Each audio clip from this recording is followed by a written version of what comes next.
Bismillahirrahmanirrahim. Assalamualaikum warahmatullahi wabarakatuh. Sahabat IDN Project Official dirahmati Allah Subhanahu wa taala. Alhamdulillah pada kesempatan hari ini kita dari channel IDN Project Official bersilaturahim ke tempatnya atau ke studionya Koh Doni Tan yang berada di bilangan wilayah Jakarta Timur. Kita berharap semoga silaturahim ini tidak saja sekarang tapi bisa ke depannya dalam rangka membangun silaturahim dan juga membangun peradaban Islam. Dan kali ini kita akan mengajukan beberapa pertanyaan kepada Ko Donitan ya, berkaitan dengan masalah kristologi, dan semoga materi yang akan kita hadirkan, kita suguhkan kepada para pemirsa IDN Project Official bisa memberikan pencerahan dan juga meningkatkan kualitas iman dan takwa kita kepada Allah Subhanahu wa taala. Baik, Ko Doni, gimana kabar? Sehat? Alhamdulillah. Sehat, Pak. Terima kasih udah disambut, diterima di channel di tempat studionya Ko Doni. Alhamdulillah. Kita mudah-mudahan bisa panjang ya silaturahimnya. Insya Allah, Pak. Insya Allah. Jadi ada beberapa pertanyaan nih yang akan kami ajukan nih, Ko. Jadi ceritanya mau diinterogasi gitu, Pak? Ya. Pembukaan dulu, Pak. Santai-santai dulu, Pak. Langsung ditanya, Bapak. Nafsu bener kayaknya, Pak. Nggak, ngomong-ngomong gini ya. Alhamdulillah, nih saya kedatangan tamu Pak Nandi ya dan juga Pak Nanto. Nggak, ngomong-ngomong kenapa mukanya bisa mirip banget, Pak? KKD, Pak ya? Kembar. Satu pabrik. Kembar. Iya. Kembarnya kembar identik. Identik. Masya Allah, pantesan tadi saya dikerjain sama Pak Nandi katanya. Ini siapa katanya? Saya bilang Pak Nanto. Bukan, yang ini yang Pak Nanto katanya. Untung yang satu pakai jenggot, kalau nggak ada jenggotnya saya nggak bisa bedain. Alhamdulillah ya, jadi Pak Nandi dan Pak Nanto ini dari IDN Project Official. IDN Project Official. Ya. Terus kemudian nanti insya Allah juga ada apa namanya? Kita nanti akan ada kajian ya di bulan April ya. Di bulan April. Di masjid apa, Pak? Baitul Karim Tanah Abang. Baitul Karim Tanah Abang, insya Allah ya. Mudah-mudahan dilancarin. Nah, ceritanya kita siang ini nih kita ngumpul-ngumpul nih mau bahas tentang kristologi gitu, Pak ya. Kristologi. Untuk IDN Project Official. Iya. Nah, terus boleh tahu Pak, Bapak-Bapak ini istilahnya apa, mungkin di bawah yayasan apa atau organisasi apa gitu enggak? Enggak, kita tidak berafiliasi ke organisasi apapun atau partai apapun. Yang jelas semangat kita adalah semangat membersamai umat dan mempersatukan umat. Itu ukhuwah Islamiyah, Pak Ukhuwah ya? Islamiyah. Insya Allah, ya ya. Baik, nah kalau gitu silakan Pak, baru mulai Pak. Belum kenal-kenal udah main nanya aja. Udah kayak penyidik aja Pak. Mantan polisi. Mantan Pak ya, mantan penyidik Pak ya? Mantan penyidik. Oke, Silakan Pak. di Al-Quran itu ada nggak ayat yang membuat Koh Doni itu merasa tersentil gitu, yang menyebabkan Koh Doni itu bisa masuk Islam? Ya artinya bisa istilah kerennya kembali kepada fitrah lah. Waktu awal berarti ya? Waktu awal-awal. Kalau tanya ada enggak, banyak Pak. Banyak. Justru saya nggak bisa ngasih cuma satu. Justru karena banyak itu, jadi saya harus menerima semuanya gitu. Karena buat saya ayat-ayat yang dianggap Bapak tadi menyentil saya, itu buat saya pada waktu saya mempelajari awal itu, buat saya itu adalah wakil daripada seluruh kitab gitu. Ya, kalau satu ayat untuk mewakili seluruh ayat di dalam kitab itu kan mungkin masih dipertanyakan. Iya. Tapi kalau ada banyak ayat, bahkan sampai 1000 ayat, apalagi yang mau ditolak gitu loh Pak. Ya. Oke, Quran kan ayatnya kurang lebih 6.236 ayat. Dari 6.236 ayat itu ada 1000 ayat yang berhubungan dengan ilmu pengetahuan Pak. Ya kan? Nah, dari 1000 ayat itu kurang lebih sekitar 80%-nya sudah dibenarkan oleh sains zaman sekarang. Nah, karena saya orang yang di luar Islam mempelajari Quran, terus kemudian saya tahu bahwa di dalam Al-Quran itu ada ayat-ayat yang berhubungan dengan sains, dan ternyata sudah cocok dengan sains pada zaman sekarang, berarti saya menganggapnya gimana? Berarti kan ayat ini yang turun 1400 tahun yang lalu, tidak mungkin dikarang oleh seseorang pada zaman itu, yang bahkan dikatakan ummi, ya, kok bisa cocok dengan sains zaman sekarang gitu. Jadi, nggak mungkin kan karangan manusia, berarti ini pasti yang menurunkan adalah yang menciptakan manusia. Betul. Maksud saya gitu. Nah itu yang membuat saya, berarti ini benar-benar berasal dari Tuhan yang menciptakan manusia, alam dan alam semesta gitu. Itu yang menyentil saya Pak. Banyak contohnya, nanti kita bisa bicarain juga. Gitu. Ya. Selama ini kan saya melihat Kondoni itu kan lebih fokus kepada kristologi ya, Hmm. tentang sebuah-sebuah yang ditemukan oleh orang-orang Nasrani. Hmm. Sekarang kenapa alasan Kondoni itu tidak menyerang atau memberikan argumentasi kepada kalangan yang Kristen itu dengan menggunakan Al-Quran, tapi kenapa harus menggunakan Bible? Saya menggunakan Quran, Pak, tapi belakangan. Oh, belakangan. Belakangan. Setelah mereka bisa menerima apa yang saya tunjukkan dari dokumen mereka sendiri gitu. Jadi awal yang saya gunakan adalah dokumen dari mereka sendiri. Setelah mereka bisa menerima argumen saya, baru saya keluarkan Al-Qur'annya, ayat dari Quran. Kadang-kadang tapi juga di pertengahan atau di awal juga saya pakai Quran dalam arti begini. Yuk kita cari dulu persamaannya antara kita dan mereka, ya, dengan kaum Nasrani, dengan para apologet. Ada persamaan nggak sih antara Nasrani dengan Islam? Pasti ada, gitu kan? Ya. Karena Quran kan juga banyak mengkritik tentang kitab mereka, mengkritik tentang akidah mereka. Ya. Jadi pasti ada persamaannya, gitu. Nasrani juga mengadopsi juga dari kitabnya orang Yahudi. Jadi kan pasti antara Yahudi, Nasrani, dan Islam, ini kan pasti ada titik persamaan. Tetapi juga ada perbedaan. Ya. Nah, pada waktu kita ngomong persamaan, saya bawa ayat Quran. Tetapi giliran sudah kita mendapati perbedaan, baru saya menggunakan dokumen mereka sendiri gitu. Nah, jadi di dalam ilmu yang disebut dengan kristologi, yang buat kami juga sebenarnya itu adalah dakwah tauhid, yaitu dakwah yang mengajak orang untuk bertauhid. Itu kita menggunakan dalil-dalil dalam kitab mereka sendiri atau dalam dokumen mereka sendiri yang mana menentang daripada narasi-narasi orang Nasrani sendiri gitu. Karena apa yang dikatakan oleh teman-teman Kristen atau Nasrani itu sering atau banyak yang tidak sama dengan dokumen mereka sendiri. Jadi mereka memang mencomot-comot ayat gitu, ya, namanya cherry picking, Pak.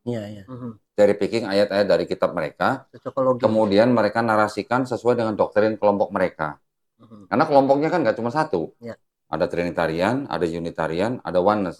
Masing-masing mengambil dari ayat dari satu kitab yang sama, tetapi ayatnya itu adalah ayat-ayat pilihan masing-masing kelompok, dan mereka narasikan dengan doktrin mereka. Jadi artinya dalam satu kitab menghasilkan 3 kelompok utama, ya. Berarti kan dari satu kitab ini bisa ditafsirkan secara berbeda-beda. Karena 3 kelompok utama ini sampai sekarang masih eksis gitu. Ya. Ada yang bilang Tuhan itu pribadinya 3 dari satu kitab ini, ada yang bilang Yesus itu bukan Tuhan, juga dari kitab yang sama. Ada yang bilang Yesus itu Bapa itu Yesus, juga dari kitab yang sama. Berarti apa? Berarti di dalam kitab ini kan banyak ayat-ayat yang ambigu. Kontradiksi juga. Kontradiksi juga. Kalau kontradiksi sama mereka mungkin dianggap bukan kontradiksi kalau sama kalangan mereka, ya. Tapi kalau ketuhanannya atau teologinya dari satu kitab ini, ya, satu kitab yang sama menimbulkan 3 kelompok utama yang berbeda. Akidahnya loh, Pak, ya. Ketuhanannya loh, maksudnya loh. Interpretasi juga beda. Interpretasinya. Jadi berarti kan kalau gitu gimana? Berarti konsep ketuhanan yang ada di dalam Kristen berarti kan belum final kalau belum. Belum kelar kalau kata orang Tanah Abang, ya, Pak, ya. Betul, belum kelar. Belum kelar. Karena ada 3 akidah yang berbeda. Gitu. Itu penyebabnya apa, nah? Kenapa tuh? Itu penafsiran dari ayat-ayat yang di dalam satu kitab yang ditafsirkan secara berbeda-beda. Jadi memang di dalam kitab ini, kalau dari Perjanjian Lama, ini kan ada 2 bagian utama nih, Pak, ya. Ada Perjanjian Lama, ada Perjanjian Baru. Kalau yang di Perjanjian Lama, sebenarnya itu tauhid. Sebenarnya tauhid, monoteis. Karena kitab itu asalnya dari kitabnya orang Yahudi. Yang ini. Kalau ngomong ada peraganya kan enak, Pak. Iya, betul. Ini kan. Di sini tauhid sebenarnya. Tetapi yang dari sini kemudian kan diterjemahkan menjadi ini. Nah, ini bahasa Ibrani diterjemahkan ke dalam bahasa Yunani. Ini ya. Cuman pada waktu ini diterjemahkan, ini mengalami beberapa kali resensi namanya, Pak. Beda dengan revisi. Beda, bukan revisi, resensi namanya. Kalau resensi itu apanya? Artinya kan berarti terjemahannya itu dikritik terjemahannya, dirubah sesuai dengan doktrin mereka. Baru ini menjadi perjanjian lama. Perjanjian lama kemudian ditambah dengan perjanjian barunya punya orang Kristen. Ya, jadi kalau ini punya orang Yahudi, diterjemahkan dalam bahasa Ibrani, diterjemahkan menjadi bahasa Yunani. Setelah diresensi oleh bapak-bapak gereja, ada Origen, Lucian, Hesisius sampai abad ke-4 Masehi. Baru ini ditambahin dengan kitabnya orang Kristen sendiri, yaitu Perjanjian Baru. Kalau yang ini dari Kejadian sampai Maleakhi, ya, yang ini dari Perjanjian Baru dari Matius sampai Wahyu. Ini dijadikan satu, Pak, begini. Ini menjadi ini di Bible. Ya. Kalau ini tadi kan bahasa Yunani nih, dua-duanya nih. Ini bahasa Yunani, ini bahasa Yunani. Setelah diterjemahkan ke bahasa Latin, kemudian diterjemahkan ke bahasa yang lain-lain, Inggris dan sebagainya, sampai ke bahasa Indonesia, jadilah ini.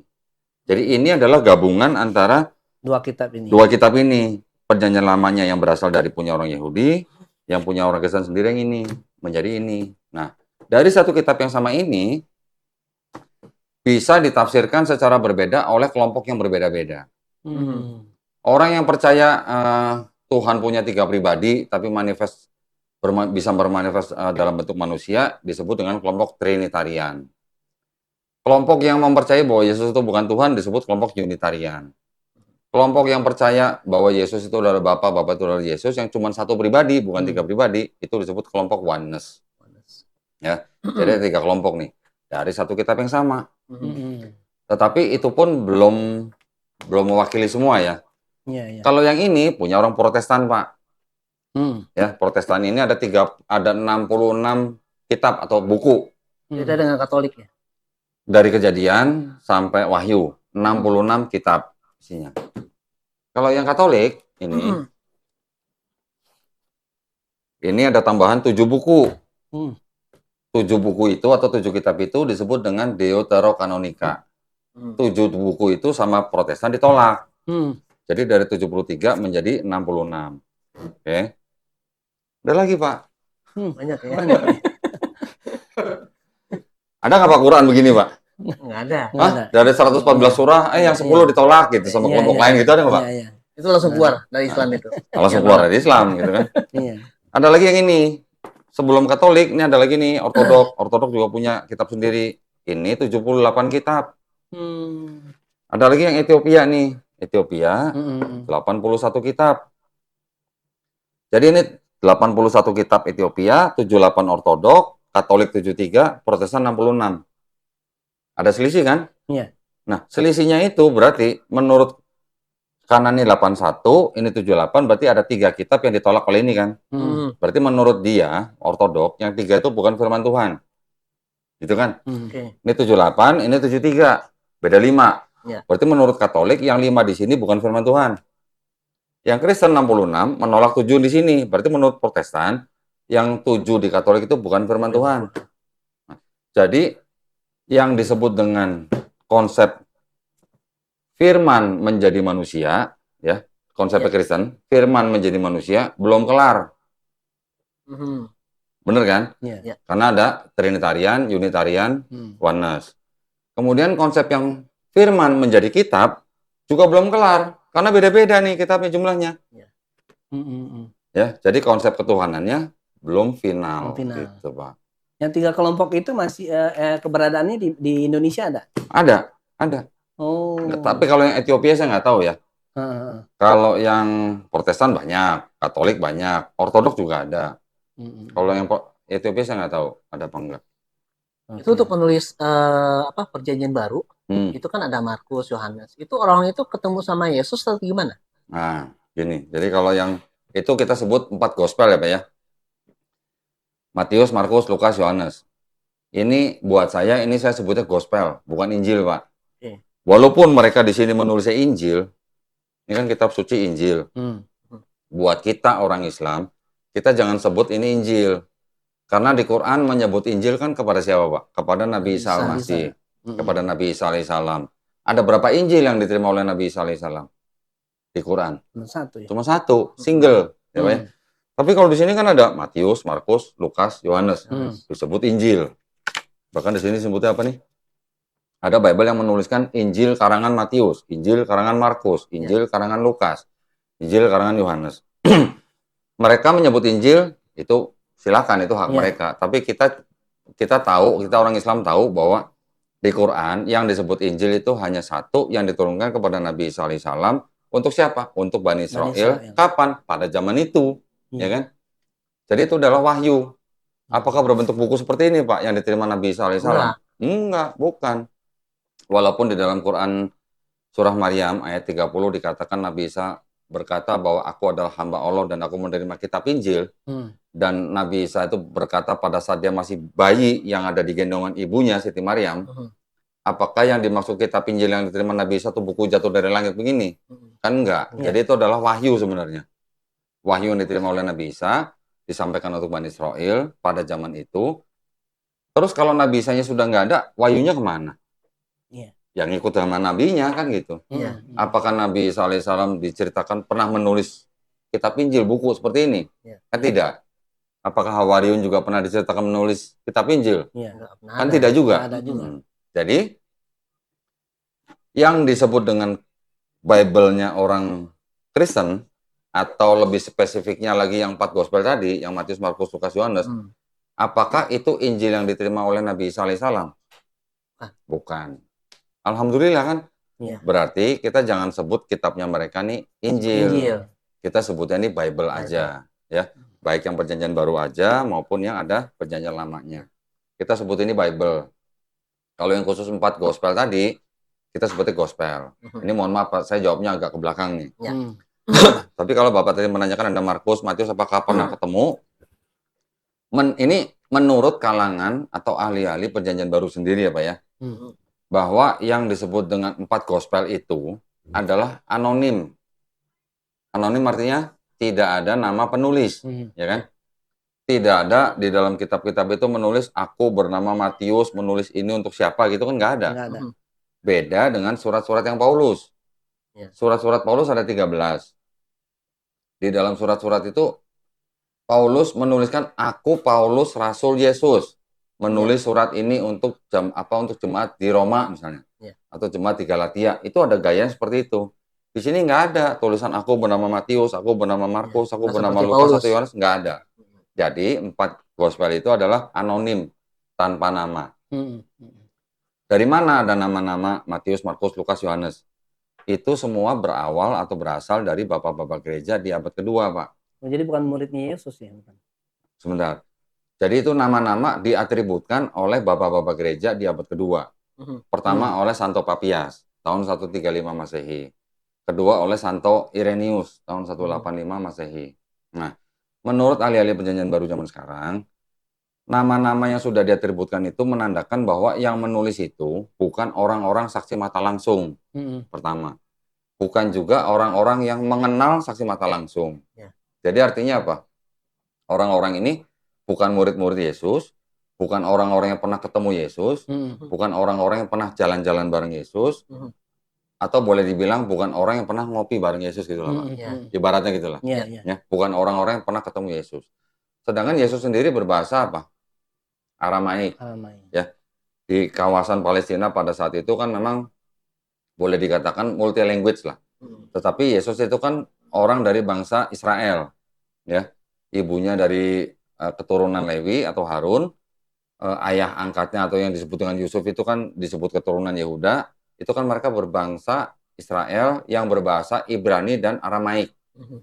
Ibrani dipakai untuk bahasa ibadah, Aramaik dipakai untuk bahasa sehari-hari gitu. Oke.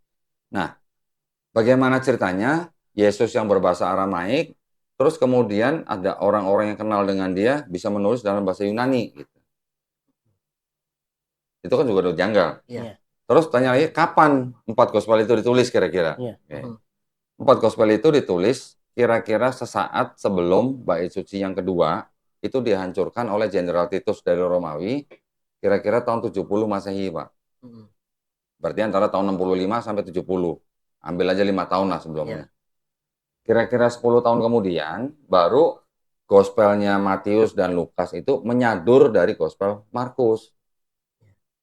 Dua gospel ini menyadur dari Markus, kemudian mereka menambah-nambahkan dengan sumber mereka sendiri yang disebut dengan sumber M atau Matius, sumber L untuk Lukas, ada satu lagi sumber namanya Q. Q itu dari kata quell dalam bahasa Jerman, artinya kabar berita yang beredar di masyarakat gitu. Bisa juga gosip dong berarti ya. Gosip apa gimana itu? Jadi kalau Gitu kan. bisa jadi yang 4 gospel itu ya artinya berasal dari kabar berita yang beredar di masyarakat. Kita bisa nanya ini gospel apa gosip gitu. Iya, gitu ya. Nah, tadi Markus, Matius, Lukas. Yang Yohanes ini ditulis kira-kira tahun 95 Masehi, akhir abad pertama. Nah, yang Yohanes ini juga istilahnya gini. Kalau yang di Markus, Matius, Lukas, karena Matius dan Lukas menyadur dari Markus, maka kan ceritanya hampir sama semua. Ya. Bedanya cuman kalau yang di Matius dan Lukas itu ada silsilahnya Yesus. Kalau di Markus nggak ada. Ya. Selain itu ada tambahan cerita-cerita sedikit lah. Kalau yang Yohanes, kalau yang 3 ini cerita sama, maka disebut sebagai gospel sinoptik. Gitu. Kalau yang Yohanes ceritanya sama sekali berbeda dengan ini, tapi walaupun kejadiannya sama, tetapi diceritakan secara gaya yang berbeda. Jadi gaya penulisnya jauh berbeda dengan yang ada di Markus. Dia menulis sendiri. Nah, yang Yohanes ini ditulis itu kira-kira 95 Masehi, ditulis untuk melawan kelompok Kristen yang lain. Gitu. Ada kelompok Kristen yang tidak percaya bahwa Yesus yang disalib. Gitu. Namanya kelompok Kristen Basilidean, Pak, namanya. Itu tumbuh subur kira-kira di akhir abad pertama sampai abad kedua, yang malah tumbuh suburnya di Mesir. Nama kelompoknya Basilidean. Mereka menganggap penyaliban Yesus itu hanya ilusi. Yang disalib adalah Simon orang Kirene. Oh, bukan Judas ya? Bukan. Jadi kalau yang di 3 gospel diceritakan yang membantu Yesus membawa salib atau memanggul salib dari Yerusalem ke Bukit Golgota itu adalah orang yang bernama Simon dari Kirene. Di 3 gospel ini disebutkan. Tetapi yang di Yohanes tidak disebutkan. Kenapa? Karena memang ini untuk menyangkal orang-orang Kristen yang Basilidian itu gitu. Karena orang Basilidian itu percaya yang disalib adalah Simon orang Kirene, bukan Yesus. Dokumennya ada di sini, Pak. Ya. Jadi kalau tadi Bapak nanya apakah Markus itu pernah ketemu Yesus? Boro-boro gitu, Pak. Iya. Gitu. Tapi pendapat yang paling kuat yang mana tuh? Dari 3 gospel tadi sama Yohanes, pendapat yang paling kuat itu yang mana sebetulnya? Pendapat yang paling kuat? Yang paling kuat. Maksudnya yang disalib itu kan tadi Simon kan tadi. Nah, kan sebenarnya kan Yohanes kan menyangkal. Jadi di kalangan Kristen sendiri. Bukan yang disalib, Pak. Jadi gini, kalau yang 3 gospel sinoptik mengatakan bahwa yang disalib dan Yohanes, 4-empatnya menyatakan yang disalib Yesus. Ini ada kelompok lain yang percaya yang disalib bukan Yesus, namanya Simon orang Kirene. Bedanya cuman yang di 3 sinoptik ini menerangkan bahwa yang membantu memanggul salib adalah Simon orang Kirene. Cuman yang di Yohanes nggak ada gitu. Tapi 4-empatnya menyatakan yang disalib adalah Yesus. Gitu. Kalau mau ditanya yang mana yang paling kuat, ya berarti kalau begini bisa dikatakan yang Markus, karena Markus yang pertama kali ditulis duluan dan dia disadur oleh Matius dan Lukas. Kalau yang Yohanes ini kan sudah istilahnya apa ya? Jauh gitu, udah akhir abad pertama gitu. Cuman memang gaya bahasanya jauh berbeda. Dan kalau yang di Yohanes ini lebih banyak filosofinya, lebih banyak apa ya namanya teologisnya gitu loh. Kalau yang di 3 gospel sinoptik ini lebih banyak historinya atau bibliografinya lah gitu.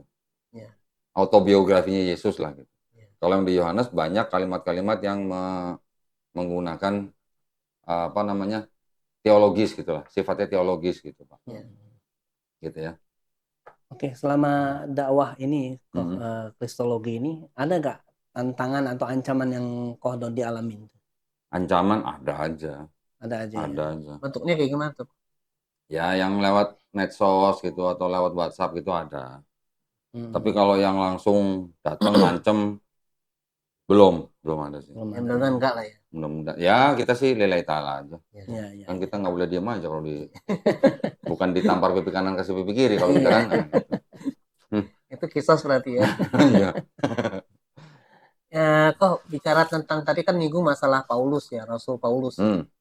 Itu kan saya sering bertanya beberapa pertanyaan dengan beberapa orang Kristen ya. Siapa sih kapan Yesus itu ketemu sama Paulus sehingga Yesus itu mengangkat Paulus sebagai rasul. Sementara di Bibel itu sebenarnya ada gak sih saksi bahwa Yesus itu pernah ketemu sama Paulus terus mengangkat Paulus sebagai rasul. Ini kan suatu hal yang penting kan. Nggak mungkin tidak ada atau diabadikan dalam Bible sendiri. Itu gimana tuh? Itu narasinya salah. Secara fisik Paulus tidak pernah ketemu Yesus. Cuman memang ada diceritakan bahwa Paulus dalam suatu perjalanan ke kota Damsyik, di tengah perjalanan Paulus dan teman-temannya melihat sinar dan mendengar suara. Ya. Ada kalimatnya. Pertama Paulus bertanya, siapakah kau Tuhan? Ya. Baru lihat sinar udah langsung nanya Tuhan gitu, langsung sebutnya Tuhan. Tahu dari mana dia? Tahu dari mana? Terus di situ ada kalimat katanya, Saul, Saul, mengapa engkau menganiaya aku? Oke. Nah dari situ, itu pun masih ada kontradiksi ya Pak ya. Karena ada di Kisah Para Rasul 9 dan Kisah Para Rasul 26 apa 22 saya lupa. Itu ada kontradiksi yang cukup menggelitik. Kalau yang di Kisah Para Rasul 9 itu dikatakan nanti ada yang disebutnya yang melihat cahaya dan mendengar suaranya Paulus. Temannya tidak mendengar suara. Nanti ada lagi yang Paulus dan teman-temannya terjatuh. Ada lagi yang bilang cuman Paulus yang teman-temannya aja yang terjatuh. Hal-hal seperti itulah dari dua kisah ini tidak sama persis gitu. Berarti kan udah kontroversi kan. Kontradiksi juga. Kontradiksi juga dan kontroversi gitu. Terus tidak pernah ketemu langsung dengan Yesus. Kalau cuma digambarkan melihat cahaya dianggap bertemu Yesus, ya berarti kan itu kan klaim sepihak. Betul. Terus tidak ada cerita Yesus yang mengangkat Paulus menjadi rasul. Yang mengangkat Paulus menjadi rasul itu dirinya sendiri gitu. Tetapi istilah rasul itu di dalam Kristen itu berbeda dengan istilah rasul di Islam, Pak. Kalau kita rasul kan kita paham bahwa itu adalah istilahnya nabi yang menerima risalah dari Allah SWT. Tapi kalau di Kristen, rasul itu hanya dianggap sebagai pengikut Yesus gitu. Jadi beda istilahnya. Oke. Setelah itu, Paulus kan dianggap kan menulis surat-surat dia kan. Nah, ini agak nyambung dengan pertanyaan sebelumnya yang tadi yang gospel. Gospel Markus kan ditulis kira-kira tahun 65 sampai 70 Masehi. Surat-surat Paulus itu sudah ditulis dari kira-kira tahun 48 Masehi sampai tahun 65 atau 67 Masehi. Jadi dari 48 sampai 67 berarti kira-kira kan 15 tahun. Selama 15 tahun itu sudah ada surat-surat Paulus. Baru setelah itu baru ada surat-surat yang gospel. Markus, Matius, Lukas, Yohanes. Di surat-surat Paulus ada 13 surat ini. Ini sudah ada yang namanya ajaran bahwa Yesus mati di atas kayu salib untuk menebus dosa manusia. Untuk orang-orang non-Yahudi, hukum Taurat sudah dibatalkan. Karena Yesus sudah mati di atas kayu salib, menebus dosa manusia. Untuk orang Yahudi, hukum Taurat tetap harus dijalankan. Tapi untuk orang non-Yahudi, hukum Taurat tidak berlaku. Jadi kalau untuk orang Yahudi, ya tetap harus sunat, nggak boleh makan babi. Kalau untuk orang non-Yahudi, tidak perlu sunat dan boleh makan babi. Walaupun tidak ada tulisan babi boleh dimakan, tapi ada tulisan semua makanan halal. Gitu ya. Termasuk babi. Berarti ini kan sudah ada perpecahan nih. Sudah ada perpecahan antara ajaran yang Yahudi yang tetap harus hidup di bawah hukum Taurat, sama non-Yahudi yang mau menjadi pengikut, dianggapnya pengikut Yesus, tapi tidak harus hidup di bawah hukum Taurat. Ini ajaran Paulus nih. Karena Paulus mengajarkan sesuatu yang disebut dengan dosa waris. Artinya orang yang lahir, setiap bayi yang lahir itu sudah membawa dosa waris. Dosa waris dari mana? Dosa yang diwariskan oleh Adam dan Hawa gitu. Itu yang tidak kita temui di dalam ajaran Yesus dalam 4 gospel. Itu yang berbeda. Yang pertama. Yang kedua, dari 13 surat Paulus, ternyata menurut ahli-ahli perjanjian baru, yang dianggap benar-benar tulisan Paulus cuma 7. Ya, sisanya yang 6 bukan tulisan Paulus asli, tapi orang yang menulis mengatasnamakan Paulus. Yang menulis adalah orang-orang yang mengikuti pemikiran Paulus, gitu ya. Jadi di dalam surat-surat yang dianggap surat-surat Paulus itu, mereka sudah ada ajaran seperti itu, dan Paulus atau yang menulis itu tidak pernah menyebut-nyebut ada Markus, Matius, Lukas, Yohanes, nggak pernah disebut-sebut dalam suratnya Paulus gitu. Padahal ini surat-surat ya karena memang ditulis duluan ya. Jadi kan tidak tahu ada tulisan-tulisan yang disebut dengan Markus, Matius, Lukas, Yohanes. Maka itu kita kan bisa bertanya, kalau begitu tulisan-tulisan yang ada di dalam Matius, Markus, Lukas, Yohanes itu terpengaruh oleh tulisan Paulus atau tulisan Paulus yang terpengaruh oleh tulisan gospel. Udah jelas karena Paulus ditulis duluan, berarti tulisan-tulisannya di 4 gospel ini kan yang terpengaruh oleh tulisan Paulus. Karena Paulus tidak pernah nyebut-nyebut 4 gospel itu. Tidak pernah menyebut kejadian apa yang ada di gospel itu gitu. Ya. Ini sudah merupakan sebuah indikasi adanya apa? Adanya sebuah penulisan biografi Yesus tapi yang sudah terpengaruh oleh tulisan orang yang sudah mempunyai ajaran baru gitu. Sampai gitu, Pak ya. Nah, terus apa namanya? Dari narasi-narasi yang ada di dalam 4 gospel itu ternyata juga tidak murni tulisan si penulis gitu, Pak. Jadi orang zaman dulu itu memang sudah terbiasa ada yang namanya teknik penulisan menggunakan istilah mimesis gitu, Pak. Pernah dengar nggak, Pak? Ya, pernah. Mimesis. Contoh, yang Markus dari 4 gospel itu, Pak ya, yang Markus itu dia menggunakan mimesis untuk menyadur tulisan siapa? Tulisan penulis yang 7 atau 8 abad sebelumnya. Namanya Homer. 7-8 abad sebelum Masehi. Ini, Pak, namanya Homer. Homer ini yang menulis epik-epik tentang apa namanya? Odysseus apa Dionysus gitu. Iya benar Odysseus. Bahasa Yunani itu ya. Iya, tulisan-tulisan dari Yunani. Homer itu kan tulisan-tulisan dalam bahasa Yunani. Ini loh Pak, pernah dengar cerita itu nggak? Yang kota Troy. Oh iya, Troy. Trojan lah gitu ya. Itu kan tulisannya Homer.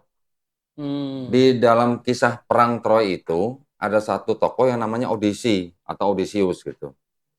Odysseus itu adalah seorang raja dari negeri Iliad yang membantu teman-temannya menghancurkan kota Troy. Ada salah satunya tokoh Achilles, pernah dengar kan? Dulu kan ada film tuh yang Brad Pitt yang main tuh. Jadi Achilles kan. Tokoh Odysseus ini setelah perang, setelah kota Trojan atau Troy itu hancur, dia akan kembali ke negerinya. Tetapi kembalinya membutuhkan waktu 10 tahun gitu. Nah, kisah-kisah Odysseus di dalam perjalanan pulang kembali ke negerinya ini itu yang banyak diadopsi oleh Markus. Nih, makanya jadi Gospel Mark dari epic dari tulisan-tulisan Homer. Makanya jarak waktunya udah terlalu jauh ya. 700 tahun, Pak, bedanya. Jadi yang disebut dengan mimesis itu adalah apa? Narasinya sama, mirip narasinya. Cuman tokoh-tokohnya diganti. Yang misalnya di sini Odysseus, di sini jadi Yesus. Misalnya di sini di sini nama orang siapa, di sini jadi Petrus misalnya. Kejadiannya mirip, narasinya sama, cuma nama-nama tokoh dan nama tempat yang berubah. Gitu. Itu namanya disebut dengan teknik mimesis namanya. Itu Markus. Markus kan disadur oleh Matius dan Lukas. Berarti kan Matius dan Lukas otomatis kan juga secara tidak langsung juga menyadur kisah yang dari Homer. Nanti ada lagi yang Yohanes juga menyadur dari tulisan-tulisan Euripides tentang Dionysus, anak Zeus. Coba sebelum datang nih bukunya nih. Itu kata-katanya udah bikin jelimet itu. Jadi gimana? Jadi tulisan-tulisan gospel ya sangat diragukan bahwa itu adalah firman Tuhan atau Injil yang dimaksud di Quran yang diterima oleh Nabi Sallallahu Alaihi Wasallam gitu. Begitu keadaannya. Jadi kalau di sini dibilang Yesus disalib dan segala macam, ya namanya orang nulis ya kan hak dia nulis. Tetapi kan orang lain juga punya hak untuk menyanggah. Untuk menilai. Yang dikatakan di sini Yesus disalib disanggah di Quran. Wa ma salabuhu kan tidak disalib kan. Wa ma qataluhu wa ma salabuhu tidak dibunuh, tidak disalib. Itu adalah yang dianggap sebagai klaim firman Allah, menyanggah apa yang ada di sini. Ya kan ini punya hak, ini juga punya hak. Tinggal kita uji aja. Iya, pembuktiannya. Benar gitu. Nah, kalau ternyata kisah yang di sini menyadur dari sini, bagaimana dong?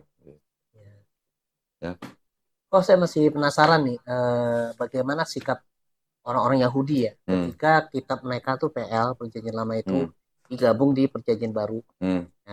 Ya, itu yang pertama. Terus yang kedua, bagaimana sikap orang-orang Yahudi ketika Paulus itu membatalkan kitab Taurat ketika Yesus disalib. Itu sikap orang Yahudi gimana nih terhadap Paulus dan terhadap Kristen? Ya, kalau namanya sikap mereka ya pasti marah lah. Makanya kan mereka kan juga menolak Yesus sebagai Mesias. perpecahannya ini kan sebenarnya kan hanya karena apa? Karena orang Kristen mengakui atau mengklaim bahwa Yesus adalah Mesias yang dijanjikan di dalam kitab tanah. Di sini kan ada konsep Mesias yang akan datang nih. Ya. Orang Kristen mengakui atau mengklaim bahwa Yesus adalah Mesias yang dijanjikan di sini. Orang Yahudi bilang di dalam kitab ini Mesias itu bukan Yesus gitu. Nah, sekarang yang punya kitab ini kan orang-orang Yahudi. Betul. Sedangkan orang-orang Kristen yang klaim, ya walaupun awalnya mereka orang Yahudi, tapi kan mereka istilahnya juga gimana ya? Mana yang lebih punya otoritas gitu untuk menafsirkan ini gitu. Itu orang Yahudi. Oke, sekarang kalau orang Yahudi awal yang mengklaim bahwa Yesus adalah Mesias yang dijanjikan di sini, itu banyak sekali bantahan dari orang Yahudi yang tidak percaya Yesus adalah Mesias. Karena di sini juga ayatnya banyak sekali yang mengatakan apa? Bahwa Mesias yang dijanjikan itu pertama harus keturunan Daud melalui jalur putranya Salomo atau Sulaiman. Ya, pertama. Yang kedua, Mesias yang dijanjikan itu manusia, bukan Tuhan yang jadi manusia gitu. Tidak ada konsep di sini Tuhan bisa jadi manusia gitu, atau Tuhan bisa jadi anak manusia gitu. Kemudian Mesias yang dijanjikan itu datangnya nanti kalau di dunia ini sudah tidak ada orang mengangkat senjata untuk perang gitu. Nah, waktu Yesus turun masih ada perang kan, sampai sekarang juga masih ada perang. Dan orang Yahudi juga bilang Mesias yang akan datang itu akan turun ketika semua manusia di bumi itu sudah mengenal Hashem. Hashem itu Tuhan yang Maha Esa gitu. Nah, dari 4 kriteria ini kan sudah berbeda dengan kriteria yang Yesus gitu. Satu lagi menurut Yahudi bahwa Mesias yang akan datang ini adalah bukan orang yang datang menyelesaikan misi, istilahnya mati, bangkit lagi, terus pergi, terus nanti datang lagi gitu. Bukan begitu konsepnya. Datang cuma sekali gitu, bukan pulang pergi, bukan PP gitu. Ya. Minimal 5 hal ini yang dibantah oleh Yahudi pemilik tanah ini, yang mana mereka menolak Yesus sebagai Mesias yang dijanjikan. Itu. Nah, orang Kristen mengklaim bahwa Yesus itu adalah Mesias yang dijanjikan karena apa? Dia adalah domba Allah. Domba Allah yang akan menghapus seluruh dosa manusia. Nah, ini kan adalah bisa dikatakan paham yang baru gitu. Jadi menurut orang Kristen, manusia yang sudah berdosa ini tidak bisa selamat kecuali dengan tumpahnya darah Yesus di atas kayu salib. Ya, itu konsep Kristen kan. Di kitabnya ini atau di tradisi Yahudi, ada nggak tradisi korban dengan darah? Ada, tapi dengan darah hewan. Bukan manusia. Tidak ada konsep penebusan dosa dengan darah manusia. Yang punya konsep penebusan dosa dengan darah manusia itu orang-orang penganut pagan. Penyembah berhala. Kalau yang Yahudi, mereka menganggap bahwa yang namanya penebusan dosa dengan darah hewan itu memang biasa dilakukan oleh orang-orang Yahudi, malah untuk dosa yang tidak disengaja. Nah, ya. Kalau mereka punya duit, mereka bisa menggunakan lembu atau sapi. Kalau duitnya pas-pasan bisa dengan kambing atau domba. Kalau istilah kita mungkin dam kali ya. Dam tuh. Atau kurban juga. Ya kurban. Kalau duitnya kurang lagi bisa dengan burung tekukur. Kalau nggak punya duit bisa dengan tepung terigu. Ya. Jadi ada tingkatannya nih. Ada level-levelnya. Level-levelnya nggak mesti harus lembu atau sapi gitu. Tapi di antara ini ada nggak darah manusia? Nggak ada. Semuanya dengan hewan gitu. Bahkan kalau untuk orang-orang yang jauh dari bait suci, karena mereka tidak bisa datang untuk membawa hewan untuk dikorbankan, yang dari jauh ini, mereka cukup berdoa dan bertobat. Sama dengan Islam sebetulnya. Kurang lebih sama dengan Islam. Tidak ada konsep harus ada orang yang mati digantung menebus dosa manusia itu gitu. Di dalam tanah ini, ada ajaran yang mengatakan begini. Seorang ayah tidak menanggung dosa anaknya. Seorang anak tidak menanggung dosa ayahnya. Yang berdosa itu yang mati. Dan juga di sini juga dilarang untuk mengorbankan manusia gitu. Kepada dewa-dewa gitu. Jadi tidak ada yang namanya pengorbanan manusia. Kalau mau selamat bagaimana? Bertobat. Caranya gimana? Basuhlah. Jauhkanlah perbuatan-perbuatan jahatmu dari depan mataku. Itu di Yesaya 1 ayat 16-18. berhentilah berbuat jahat, belajarlah berbuat baik, kendalikan orang-orang kejam, belalah hak anak-anak yatim, perjuangkan perkara janda-janda. Mirip nggak sama Islam, Pak? Iya. Mirip. Baiklah, mari kita berperkara. Jikalau dosamu merah seperti kirmizi, akan putih seperti salju. Jikalau dosamu merah seperti kain kesumba, akan putih seperti bulu domba. Kalau sudah merah seperti kirmizi, bisa putih seperti salju, artinya perlu nggak ada orang yang harus mati di atas kayu salib? Nggak perlu. Nggak perlu. Cukup dengan bertobat, Cukup dengan bertobat. Nah, itu di perjanjian lama. Ya. Tetapi ketika masuk dalam perjanjian baru, kamu nggak akan selamat kalau kamu nggak percaya Yesus itu Tuhan dan Juru Selamat yang sudah mati di atas kayu salib untuk menebus dosa kamu. Nah, itu ajaran siapa? Ajaran Yesus apa ajaran Paulus? Gitu. Nah, itu adalah ajaran Paulus. Karena Paulus yang mengajarkan konsep dosa waris. Sedangkan Yesus, perkataan-perkataan Yesus yang masih ada di dalam 4 gospel itu, mengatakan apa? Kalau kamu tidak bertobat dan menjadi seperti anak kecil ini, kamu tidak akan masuk dalam kerajaan sorga atau kerajaan Allah gitu. Jadi konsep yang di sini bertobat, Yesus juga di sini bilang kalau kamu nggak bertobat, kamu nggak bisa masuk kerajaan Allah. Mirip kan berarti? Tetapi ketika masuk ke dalam ajaran Paulus, kamu nggak akan selamat kalau kamu nggak percaya Yesus sebagai Tuhan dan Juru Selamat yang sudah mati di atas kayu salib menebus dosa kamu. Beda. Ironisnya orang Kristen lebih mempercayai ucapan Paulus dibanding ucapan Yesus. Nah, jadi sementara kalau mereka mengklaim mencintai Yesus gitu ya, Pak. Iya. Jadi kalau ada orang Kristen bilang kami pengikut Yesus, yang diikutin yang mana gitu. Iya. Nah, sunat enggak, puasa enggak, makan babi, iya. Yesus nggak makan babi kan. Terus kemudian Yesus doanya sujud, ya kan? Ada kisahnya ada di sini waktu di Taman Getsemani itu. Yesus doanya sujud. Oke lah, mungkin masih ada Kristen ortodok yang doanya sujud. Tapi mayoritas apa sujud? Enggak. Terus Yesus mati di kafani. Nah, Kristen mati matuk peti. Kayak jas pula kan. Jadi kalau dibilang mengikuti Yesus, yang diikuti Yesus yang mana? Tapi kalau menyembah Yesus, nah mereka menyembah Yesus. Kalau dibilang mereka pengikut siapa? Boleh dikatakan mereka adalah pengikut ajaran Paulus atau gereja. Gitu. Nah, kalau kita pelajarin lebih detail lagi, lebih masuk dalam lagi, yang dikatakan oleh Paulus di dalam tulisan surat-suratnya, kalau kita baca di dalam Bible yang sekarang, itu pun ada semacam perubahan-perubahan makna. Apa yang dimaksud oleh Paulus tidak sama dengan apa yang diterjemahkan. Itu pun masih terjadi begitu. Jadi Yesus dalam tanda kutip diperkosa ajarannya oleh Paulus. Ajarannya Paulus dalam tanda kutip diperkosa lagi sama gereja. Campur aduk lah gitu ya. Jadi kalau misalnya ini kan mengenai terminologi ini mungkin agak luas ya bahasanya ya. Kalau Paulus menyebut Yesus sebagai kurios dalam bahasa Yunaninya, dan Paulus tidak menyamakan Yesus dengan Theos. Theos ini Tuhan yang Maha Kuasa. Kurios ini bisa Tuan atau junjungan. Paulus menyebut Yesus selalu dengan kurios. Paulus tidak pernah menyebut Yesus dengan Theos. Tetapi terjemahan ini, ya terjemahan bahasa Indonesia nih, yang LAI, itu bisa semacam kayak seolah-olah tuh menggunakan koma atau tanda baca, koma dan titik, bisa menjadi seolah-olah Yesus itu disebut sebagai Theos. Bisa begitu. Padahal kalau kita lihat teks aslinya, yang tidak punya tanda baca, tidak punya koma, tidak punya titik, dan kemudian melihat dari gaya bahasanya Paulus, yang di ayat-ayat yang lain, dan juga kemudian melihat daripada terminologinya Paulus, seharusnya Yesus itu tidak pernah disebut sebagai Theos.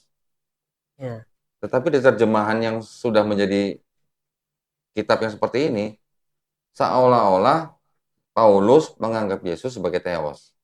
Gitu. Itu bahasanya udah yang ke dalam-dalam tuh, Pak. Menjelimet lagi nanti. Udah ngejelimet. Ini aja udah semi dalam ini sebenarnya. Mungkin saya tanya pertanyaan lain ya. Boleh. Ko Doni kenapa lebih tertarik debat dengan pendeta itu dalam teks Bible-nya dibanding masalah teologi? Itu alasannya kenapa tuh? Oke, gini.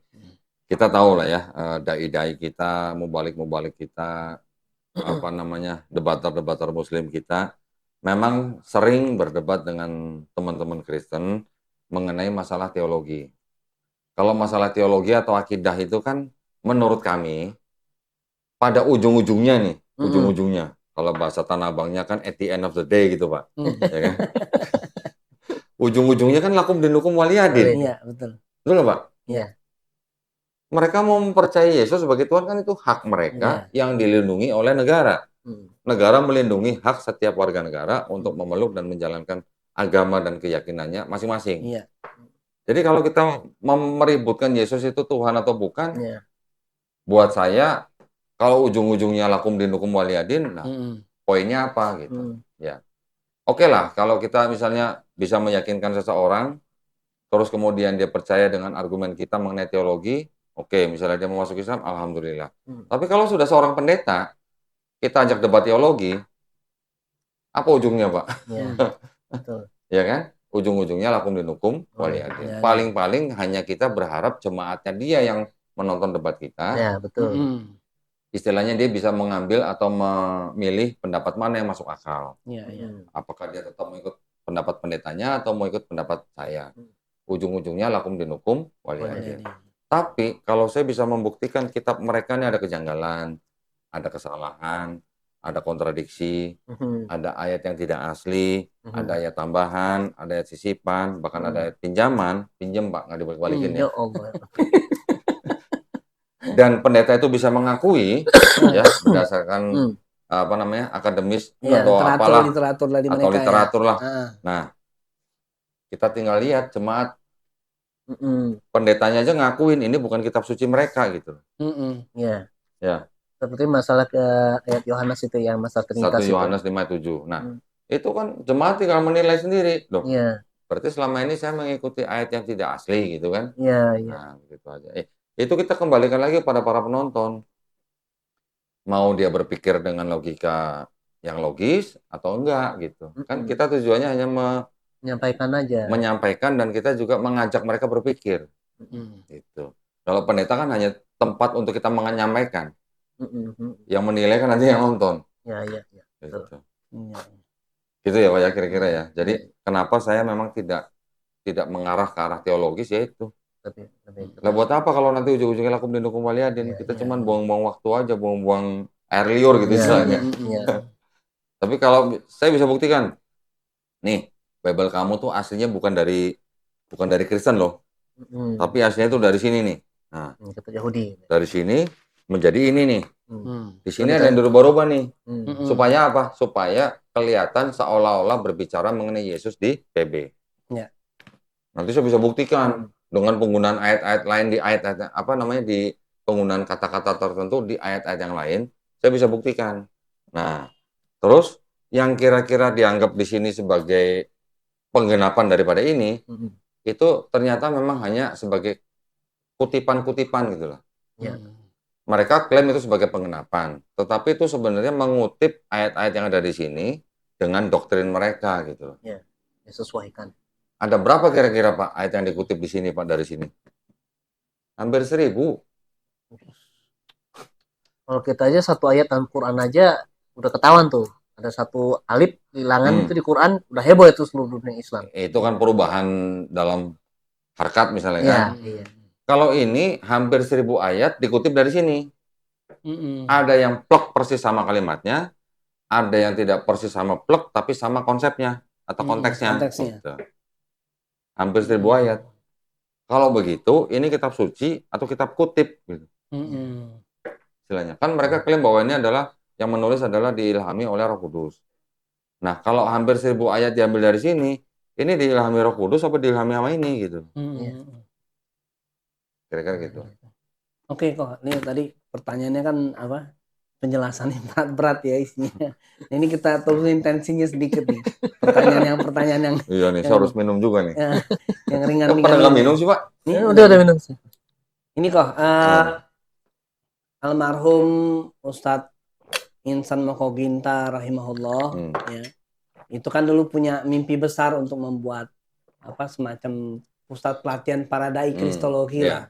Jadi kan sekarang ini kan banyak dai-dai kristologi, dai-dai muslim itu yang kurang pemahaman tentang basic kristologi.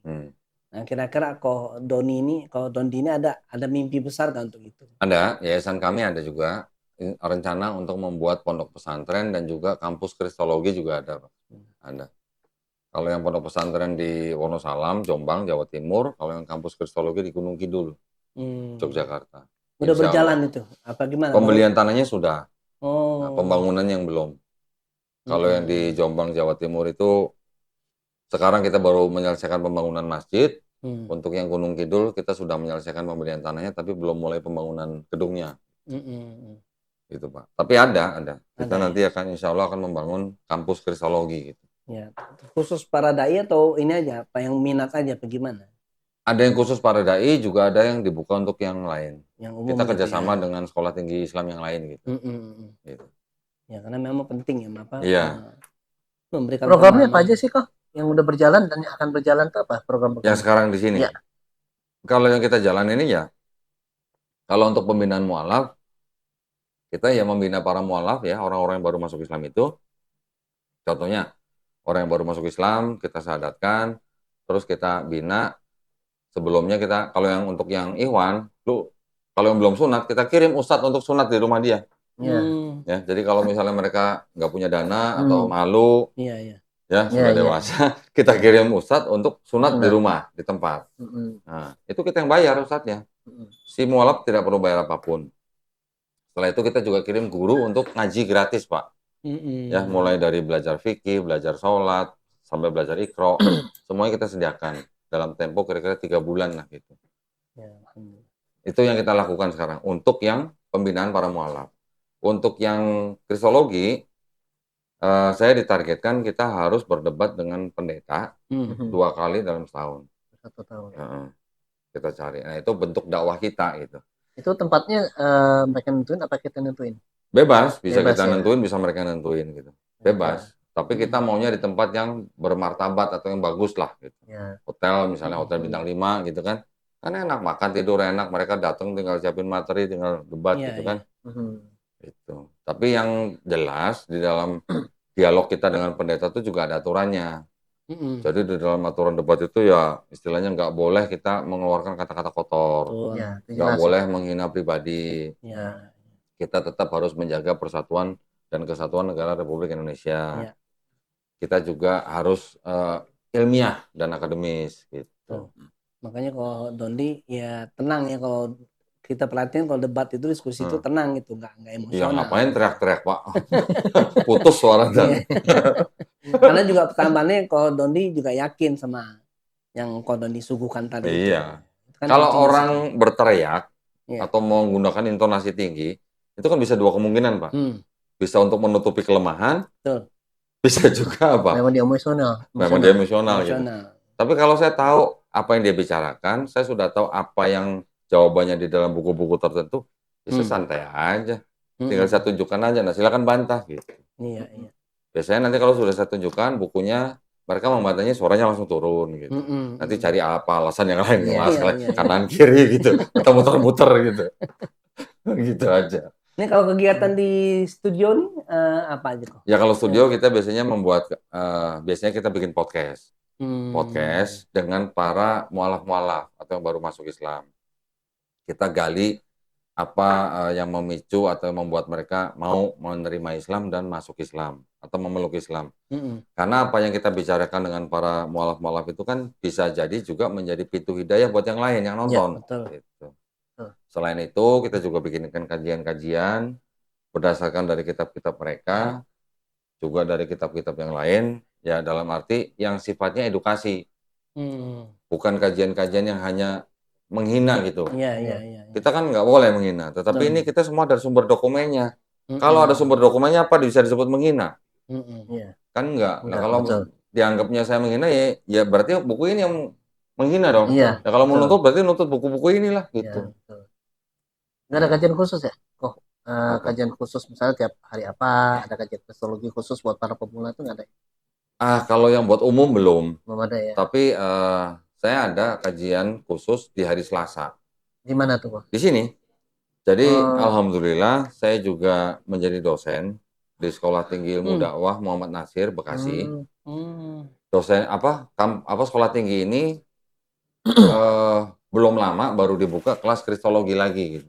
Dulu mereka sudah pernah punya kelasnya, itu sudah ditutup karena guru-gurunya nggak ada. Sekarang dibuka lagi. Dosennya salah satunya adalah saya. Nah, kalau misalnya baru semester baru, saya datang ke kampus, mengajar di sana lah, perkenalan. Tapi pertemuan kedua dan seterusnya, saya suruh mahasiswa datang ke sini. Karena nggak mungkin tiap minggu saya bawa kitab, repot. Gitu. Jadi mahasiswa datang ke sini, saya langsung buka di sini. Berapa orang biasanya yang hadir di sini?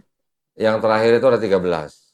Oh, 13. Jadi udah siap ini dong Koy, apa modulnya, silabusnya tuh udah lengkap. Sudah. Runutnya. Sudah. Jadi kan gini, di dalam kristologi itu kan selain daripada yang tadi kita ngobrolin bahwa tidak semua hal yang kita bicarakan tuh hanya masalah mengenai ketuhanan Yesus gitu. Betul. Tapi kan juga harus ada poin-poin lain yang penting, yang krusial. Kalau tadi saya bilang kalau kita hanya meributkan Yesus Tuhan atau bukan, jatuhnya lakum dinukum waliyadin. Tapi kalau yang begini-begini, apa yang mau lakum dinukum waliyadin? Gitu. Ini sudah bahasan ilmiah, buku-buku ini sudah bahasan ilmiah. Silakan bantah. Gitu. Kalau dia ada rencana mau bikin buku gak gitu? Kayak Ustaz Isal kan produktif tuh bikin buku ya. Misalnya cara ngebantah ini loh, Oten menyebarkan subhat seperti ini, bantahnya ini. Ada gak gitu? Dia bagus tuh kayaknya. Ada.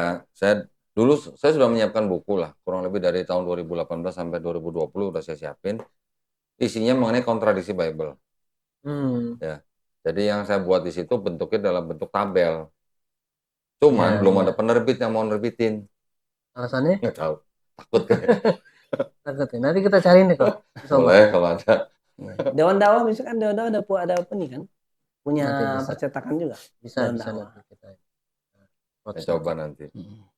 Oke kok. Ya. Kembali lagi nih agak berat lagi nih ya. Siapa sih yang pertama kali memiliki ide menjadikan kitab Perjanjian Lama itu digabungkan dengan kitab Perjanjian Baru? Padahal kita tahu bahwa kitab Perjanjian Lama itu adalah kitab milik orang Yahudi. Ya. Kalau nanya siapa orangnya, saya nggak tahu orangnya. Tetapi ini kan kerja kelompok. Ya, kerja suatu golongan gitulah. Kan tadi saya di tengah-tengah tadi saya juga sempat cerita bahwa Yahudi dan Kristen ini kan berpecah ketika berbicara mengenai Yesus yang dianggap sebagai Mesias atau bukan, gitu kan. Dari situ pecahnya pada waktu kitab yang dalam bahasa Ibrani ini sudah diterjemahkan menjadi bahasa Yunani. Mungkin pada waktu kitab Septuaginta diterjemahkan, belum ada kepikiran bahwa ini akan menjadi kitab orang Kristen, mungkin pada waktu itu ya. Yang menerjemahkan kitab Tanakh menjadi Septuaginta, ini kan melalui dua proses nih Pak. Yang pertama ini 72 rabi-rabi Yahudi yang ada di Yerusalem, dipanggil ke Alexandria, Mesir. Yang memerintahkan untuk menerjemahkan ini menjadi Septuaginta itu adalah Raja Ptolemy II. Kira-kira tahun 270 sebelum Masehi. Alexandria kan memang dikenal sebagai pusat perpustakaan gitu, pusat ilmu lah gitu ya. Mesir ya. Mesir. Setelah 72 menerjemahkan kitab-kitab yang ada di dalam Torah, hanya 5 kitab Musa aja Pak.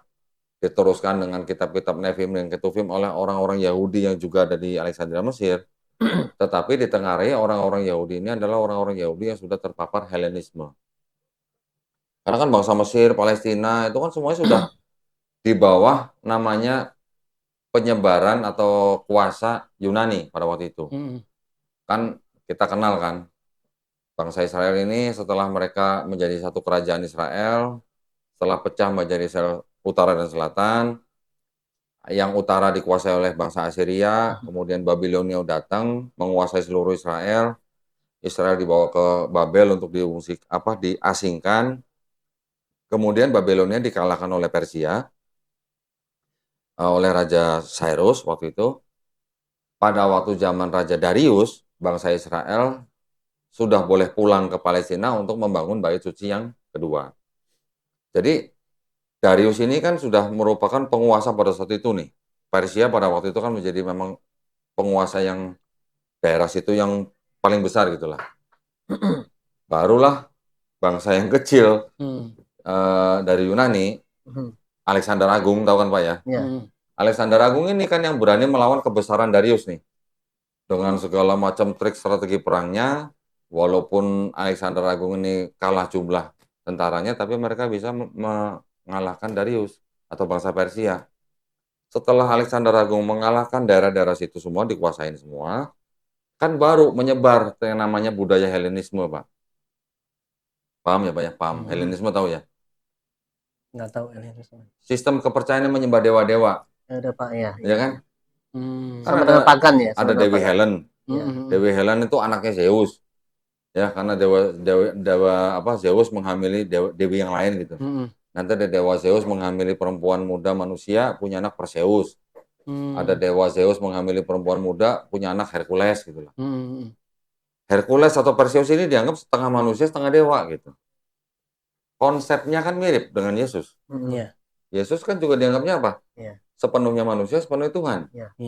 Hercules juga begitu. Karena ibunya manusia, bapaknya dewa paling tinggi, jadi disebutnya setengah manusia, setengah dewa. Gitu. Konsepnya mirip kan, Pak?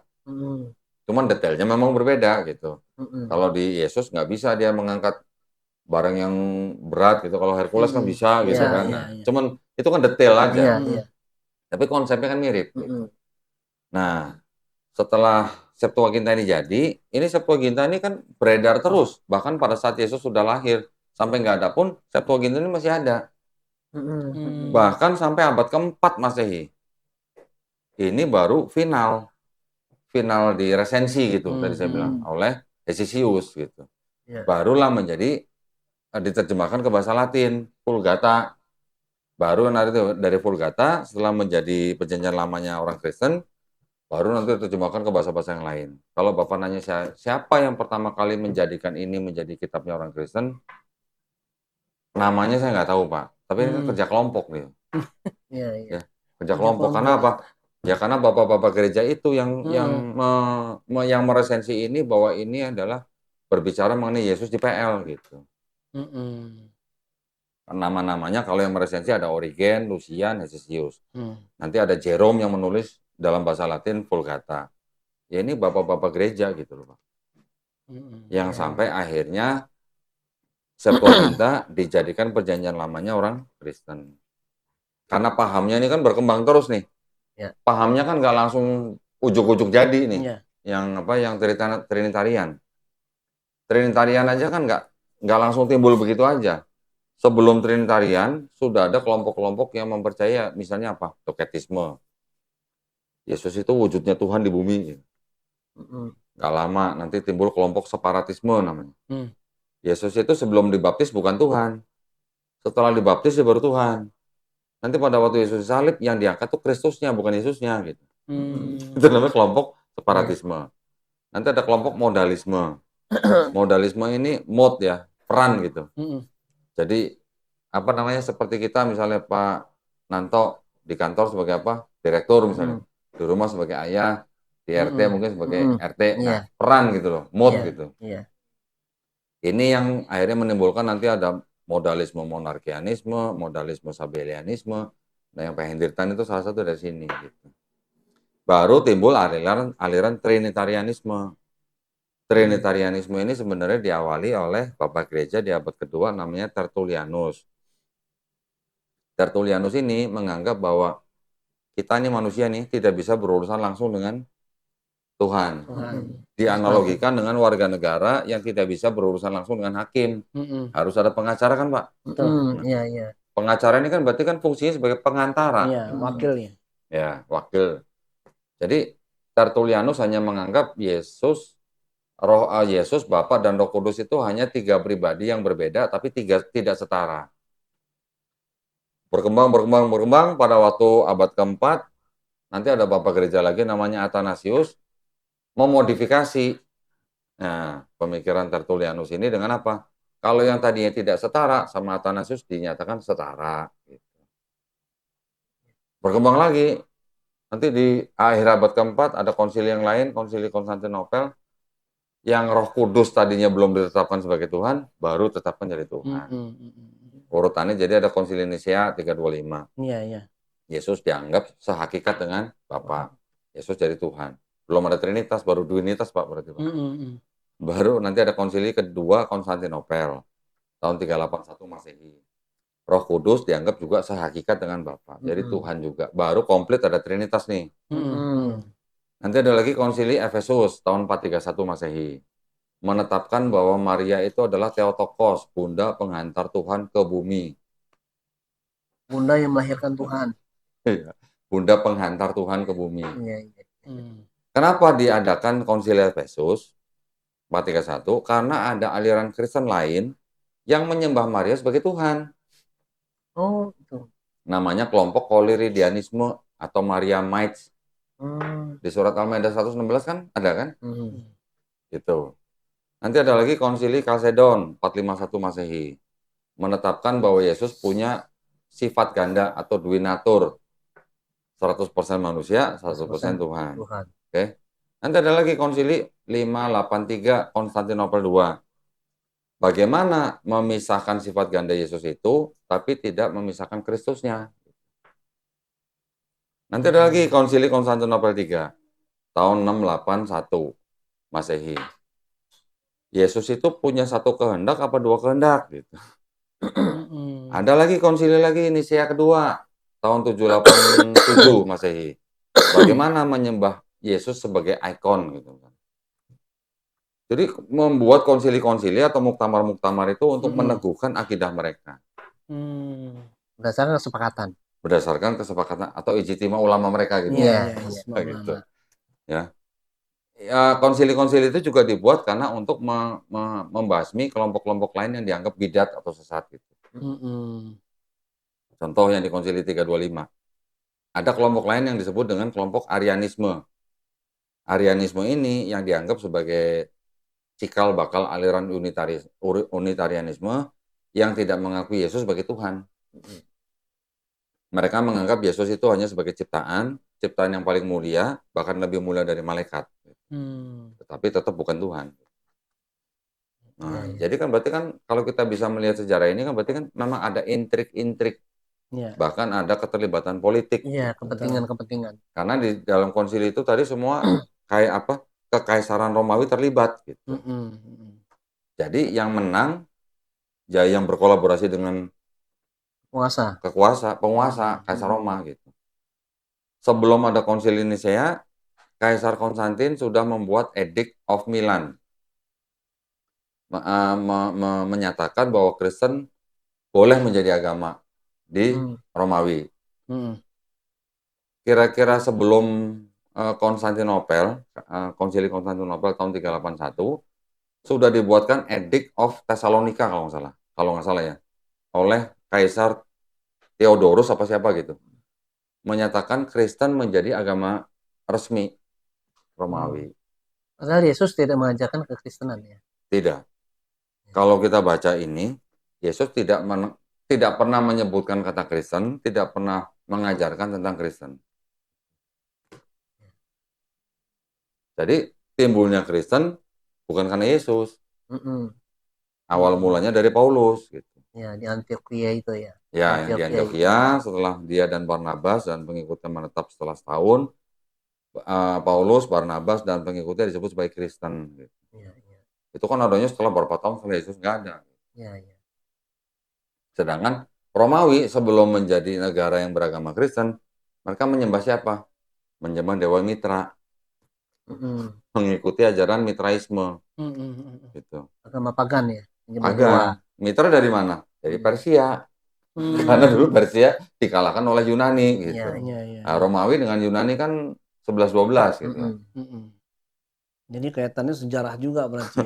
Mitranya diambil sama Romawi, dijadikan agama negara. Selama 400 tahun mereka menyembah Dewa Mitra. Begitu ada Kristen masuk, ini dilebur. Gitu. Makanya ada konsep-konsep yang mirip gitu.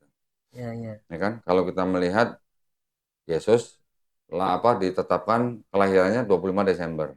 Mitra juga begitu. Dewa Mitra ya. Hari Minggu. Ya, terinspirasi dari situ ya. Gitu. Terinspirasi dari situ ya. Iya, jadi seolah-olah kayak dilebur gitu loh. Jadi Kristen itu awalnya sebenarnya ajarannya adalah politeisme sebenarnya, tetapi untuk disebut monoteisme mereka menggandeng ini gitu. Menggandeng kitabnya Yahudi yang monoteisme. Kalau sudah di sini kan sudah ada perubahan sehingga untuk digabungkan menjadi kitabnya Kristen ini sudah dimodifikasi dulu gitu. Jadi yang ini masih murni monoteis, di sini sudah ada perubahan setelah menjadi ini baru menjadi apa? Kalau monoteisme dengan politeisme digabung jadi apa? Ini apa tuh? Jadi monopoliteisme dong. Atau monopolitisme. ada mononya tapi juga ada polinya gitu. Iya. Kenapa? Karena di Kristen ini mereka menganggap kan Tuhan, oke, walaupun mereka bilang Tuhan Maha Esa, Tuhan Esa, kan ada tapinya. Kalau kita kan, kalau Islam kan selalu ngomong pakai titik. Kalau ngomong mereka ngomong selalu pakai koma. Tapi mereka bisa bermanifestasi dalam 3 pribadi. Gitu. Begitu ada konsep Tuhan bisa bermanifestasi menjadi makhluk, itu yang sudah menimbulkan perbedaan dengan Islam, gitu. Dengan Yahudi juga. Gitu. Karena di Yahudi juga mengatakan apa? Tuhan bukan manusia, sehingga ia berdusta. Tuhan bukan anak manusia, sehingga ia menyesali. Masa kan ia berfirman dan tidak melakukannya, gitu kan? Bilangan 23:19. Ini kitab orang Yahudi. Terus nanti orang Yahudi juga akan bilang, di kitab sini juga bilang, Tuhan itu tidak ada yang lain, Allah itu tidak ada yang lain, hanya Dia. Tuhan itu tidak akan berubah. Tidak akan berubah. Berarti tidak bisa menjadi apa-apa kan? Tidak berubah gitu. Tiba-tiba di perjanjian baru di Kristen, firman itu menjelma jadi manusia. Kan sudah bertabrakan konsep ketuhanannya. Begitu juga konsep keselamatannya. Gitu. Kalau konsep Trinitas itu kan berawal dari Paulus ya? Enggak. Bukan dari Paulus, bukan ya? Paulus mengajarinnya gini. Kepala dari wanita itu laki-laki atau suaminya. Kepala dari laki-laki itu Kristus. Kepala dari Kristus itu Bapa. Beda nggak? Sama nggak dengan Trinitas kalau begitu? Beda kan? Beda. Berarti antara istri punya kepala suami, suami punya kepala Yesus, Yesus punya kepala Bapa. Berarti ada apa? Ada hierarki lah. Hierarki. Berarti kalau di situ Yesus menganggap Yesus itu setara nggak dengan Bapa? Tidak, tidak setara gitu. Kalau ada ayat-ayat yang kelihatannya Paulus mengakui Yesus sebagai Theos, itu adalah permasalahan penerjemahan. Tetapi kalau ada ayat-ayat yang bilang bahwa Allah itu Esa, Bapa itu Esa, pengantara juga Esa. Pengantara, Pak, sebutnya. Paulus menyebut Yesus sebagai pengantara. Berarti Paulus tidak menyamakan atau tidak menyetarakan Yesus dengan Bapa, kan begitu? Iya. Paulus menyebut Bapa sebagai Theos, menyebut Yesus dengan Kurios. Tidak disamakan gitu. Sepertinya pemahaman Paulus itu tidak jauh berbeda dengan yang Tertullianus gitu. Sepertinya, tetapi kan kemudian dimodifikasi lagi oleh gereja menjadi setara gitu. Jadi kalau dibilang adakah ajaran Trinitarianisme atau ajaran Trinitas di dalam Bible? Kalau melihat daripada ajaran Paulus, seperti tidak mengajarkan Trinitas. Gitu. Kalaupun ada ayat-ayat, tapi itu juga bukan di surat-surat Paulus, Pak ya. Ada di Matius 28:19, ada yang di 1 Yohanes 5:7. Kalaupun dua ayat ini dianggap sebagai proof text bahwa di dalam Bible ada ajaran Trinitas, ternyata dua-duanya juga ayatnya tidak otentik. Sisipan ya. Sisipan. Itu yang orang-orang yang meyakini Trinitas, itu kan pasti kan dibantah sama yang anti Trinitas ya, sekte Kristen yang anti. Itu mereka tuh yang Trinitas itu menganggap yang anti Trinitas itu bidat, kafir atau gimana tuh? Bidat, sesat. Ya? Bidat tuh sesat. Sesat. Ya? Jadi di antara mereka tuh tidak ada saling mengkafirkan, enggak ya? Ada juga. Bidat itu maksudnya nggak pengikut. Kalau misalnya dia tidak meyakini Trinitas, berarti dia sesatnya kadar sesatnya itu keluar dari kekristenan atau gimana tuh? Kalau saksi Yehova oleh Katolik atau oleh Protestan dianggapnya bukan Kristen. Saksi Yehova. Iya. Sudah dianggap bukan Kristen. Begitu juga Mormon sama Kristen yang mainstream, Katolik, Protestan, itu dianggap udah bukan Kristen. Jadi kalau dianggap bukan Kristen apa? Bingung. Sama kan? Iya. Gitu. Sama seperti kita tidak menganggap Syiah sebagai Islam gitu. Iya. Karena memang pokok-pokok akidahnya memang sudah berbeda. Sudah berbeda jauh. Iya. Sudah berbeda. Nah, terus kalau ini kalau orang Kristen itu kan meyakini siapapun yang percaya Yesus juru selamat itu kan pasti masuk surga. Nah, bagaimana orang yang hidup sebelum Yesus Itu pertanyaan itu yang saya tanya ke pendeta, Pak. Sebelum Yesus lahir itu, gimana termasuk pertanyaan itu yang saya tanya ke pendeta. Jawabannya apa tuh? Kalau pendeta bilangnya mereka yang sebelum Yesus lahir selamatnya karena hukum Taurat gitu. Asumsi. Jadi apa ya? Asumsi itu ya. Gitu. Asumsi ya. Nah, gitu, Pak. Itu sebabnya kenapa sih? Di antara penyebab sesama Kristen itu tuh udah beribuan tahun ya. Belum ada kata final tentang konsep ketuhanannya itu. Ada pendeta yang bilang itu akan sampai kiamat, Pak. Oh gitu ya? Ada pendeta yang bilang sampai kiamat itu. Itu sebabnya kenapa itu ya?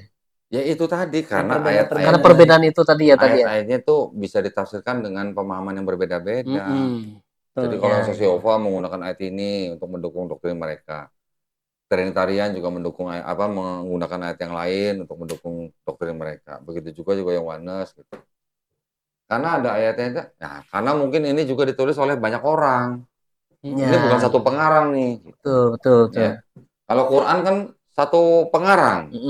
Kalau ini kira-kira ada 40 pengarang, Pak. 40 pengarang yang ada di dalam rentang waktu kira-kira 1.500 tahun. Udah dicampur-campur banyak kepentingan politiknya juga. Jadi kan antara kitab ini juga mungkin ada akidah-akidah yang sedikit berbeda, kemudian ditafsirkan oleh orang yang berbeda, sehingga menimbulkan kelompok yang berbeda. Gitu. Wong kita juga masih bisa menggunakan ayat-ayat di dalam kitab mereka untuk membantah mereka kok, Pak. Untuk membantah doktrin mereka juga, kita juga menggunakan dari sini. Itu yang kalau dilakukan itu selama ini. Iya. Itu juga dilakukan oleh Imam Ghazali, Pak. Untuk menuliskan, untuk membantah orang-orang Nasrani. Jadi itu udah dipakai oleh ulama-ulama kita zaman dulu sebenarnya. Masuk menghadapi ateis ya, Doni ya. Iya. Gitu. Oke, pertanyaan selanjutnya ini, kapan saatnya seorang itu bisa dikatakan siap untuk diskusi atau berdebat dalam masalah kristologi? Ya, kalau dia sudah menguasai betul konsep ketuhanan yang ada di dalam Yahudi, juga konsep keselamatannya, juga dia juga sudah memahami sejarah kitabnya orang Kristen, dia sudah bisa membuktikan perubahan apa yang dari kitab Tanakh menjadi Septuaginta menjadi Perjanjian Lama. Kemudian dia juga sudah menguasai konsep ketuhanan di dalam Kristen, sejarah kitabnya, siapa yang dianggap penulisnya, apa permasalahannya di dalam kitab itu. Nah, saya rasa dia udah bisa berdebat. Ya. Gitu. Secara detail ya. Ya, secara detail. Harus detail gitu. Iya. Kalau nggak detail nanti dianggap asumsi. Betul. Nah, yang paling penting lagi, setiap kali ada perdebatan itu harus ada literasinya, Pak. Iya, betul. Kalau cuma ngomong, tidak bisa dibuktikan dengan literasi, takutnya nanti kan jadi asumsi. Iya, betul. Kalau asumsi kita salah, yang kita bawa di belakang nama kita kan mungkin juga selain diri kita pribadi, juga di belakang kita ada nama yayasan. Betul. Begitu juga di belakang lagi ada nama Islam. Betul. Itu yang lebih besar lagi. Itu yang lebih penting kan. Jadi kita tidak boleh membawa nama Islam dengan asumsi, harus dengan dalil gitu. Jadi berdasarkan berangkat dari ilmu lah ya. Iya. Pemahaman yang utuh gitu. Iya, jadi ya saya berharap teman-teman yang mau berdebat kristologi itu ya pelajarinya secara komprehensif nih. Boleh belajar teologinya boleh, dan memang itu penting, tetapi bukan yang terpenting gitu. Karena kalau teologi, ya itu tadi saya bilang, jatuh-jatuhnya lakum dinukum waliyadin. Tapi kalau kita bisa membicarakan sejarah kitab mereka, kemudian ketidakothentikan ayat-ayat mereka, apa yang mau dibantah, Pak? Kita menggunakan sumber mereka sendiri kok. Gitu. Perbedaan-perbedaan di dalam kelompok mereka, ini kenapa bisa sekian kitab, nih berapa kitab, nih berapa kitab. Iya. Itu. Dan niatnya juga harus lurus ya, kok. Macam kita ingin menyadarkan mereka, ya kan? Mengentuk kesadaran berpikir mereka. Gitu. Nanti kalau mereka sudah tidak bisa menjawab atau sudah bisa berpikir, menanyakan alternatif, nah baru Islam atau Qur'annya baru kita perkenalkan. Itu yang saya lakukan, Pak. Gitu. Selama ini kan kalau Dodi kan sering diskusi sama mu'alaf yang lebih sering datang ke sini ya. Jadi biasanya ayat-ayat Bible apa yang membuat mereka tuh bingung sehingga mereka tuh tersentuh ingin mengetahui tentang Islam dan masuk Islam gitu.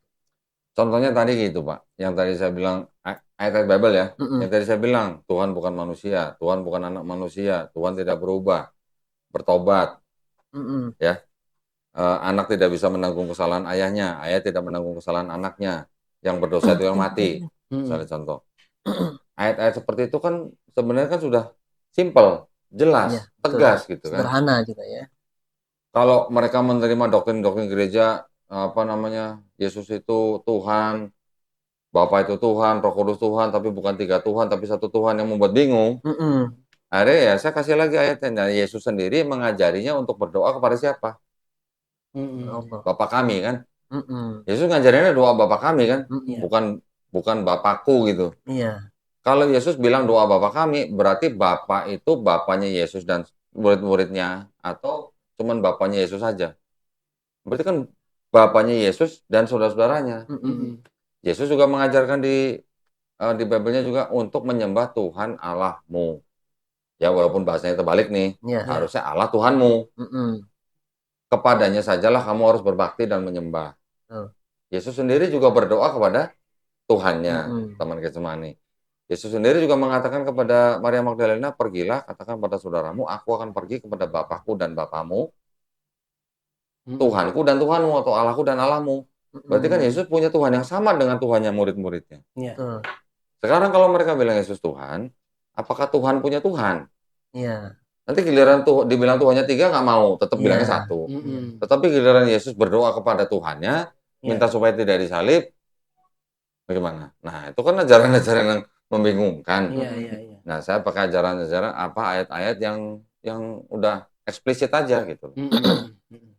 Ya sudah jelas-jelas Yesus mengatakan harus menyembah kepada Tuhan Allahmu saja kok. Yesus juga bilang satu-satunya Allah yang benar itu Bapa, satu-satunya. Bukan dua-duanya. Bukan dua-duanya.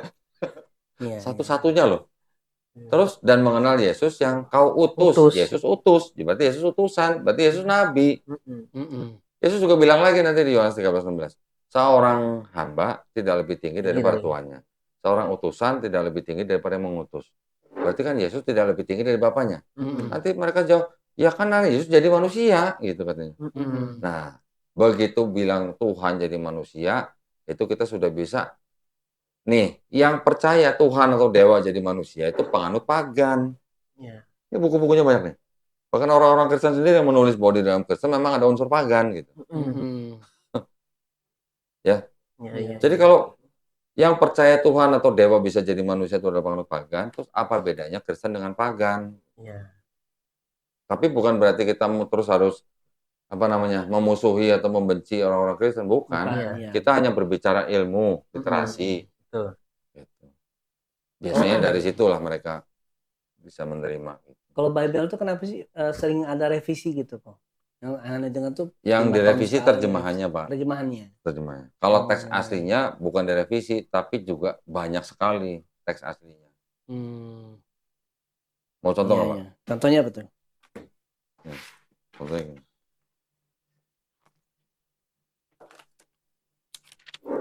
Tapi ada juga yang direvisi begini, Pak. Ada juga Bible yang awalnya tidak menandai satu ayat itu sebagai ayat yang tidak otentik, di revisi berikutnya ditandain bahwa ini ayat memang tidak otentik. Itu ada juga yang begitu. Di footnote gitu ya? Hah? Catatan kaki ada footnote-nya apa gimana? Iya, ada bukunya. Ini Bapak bisa lihat nih. Ya, Lukas 4 ayat 44 cari, Pak. Ayat 44.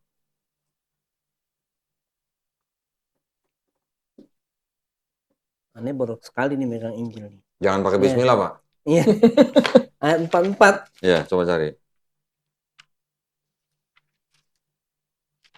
3. Ini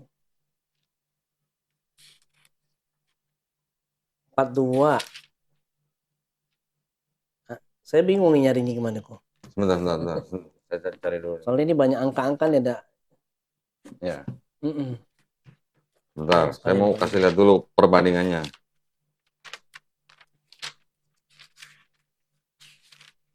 Tiga 38, 40, 41. Nah ini Pak, sini. Ini kan cara baca gini Pak, ini ada Lukas, ini di atas ini angka pasalnya. Jadi kalau ini Lukas 34, sini ada 4, berarti ini 4 angka besar ini pasalnya. Ayatnya tinggal cari huruf yang kecil-kecil angkanya. Nah ini. Oh, caranya gitu. Nah, ini. Oh, ini. Nah, coba baca. Ini Pak Anto bisa baca yang sini. Ini kan Lukas 4 juga. Ayat 44-nya berarti yang ini. Pak Nandi dulu yang baca. Duduk. Bapak mendingan di sini biar kameranya kelihatan. Dan ia memberitakan Injil dalam rumah-rumah ibadat di Yudea. Gimana Pak? Dan ia memberitakan Injil dalam rumah-rumah ibadat di Yudea. Di mana? Yudea. Sekarang Bapak baca bahasa Inggris. And he was preaching in the synagogues of Galilee. Sama nggak Pak Yudea sama Galilea? Beda. Jaraknya 70 mil. Jadi kalau gitu, yang salah yang mana? Yang benar yang mana? Enggak, saya nggak nanya yang benar. Yang salah yang mana? Nggak mungkin dong Pak dua-duanya benar. Pasti ada yang salah. Betul. Jadi saya nanya yang salah yang mana gitu. Kenapa bisa berbeda begini? Karena sumber manuskrip yang untuk diterjemahkannya berbeda gitu. Nanti ada lagi yang lain. Mau contoh Pak lagi? Ya, boleh. Menarik juga nih, seru juga nih. Tapi Ko Doni yang harus buka. Saya buka ya.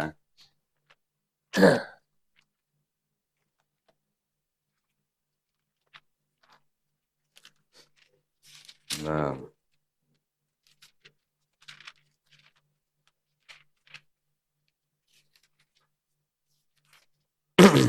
Nah ini 2 Samuel 21 nih ayat 19. Tunggu ya Pak ya. Ya.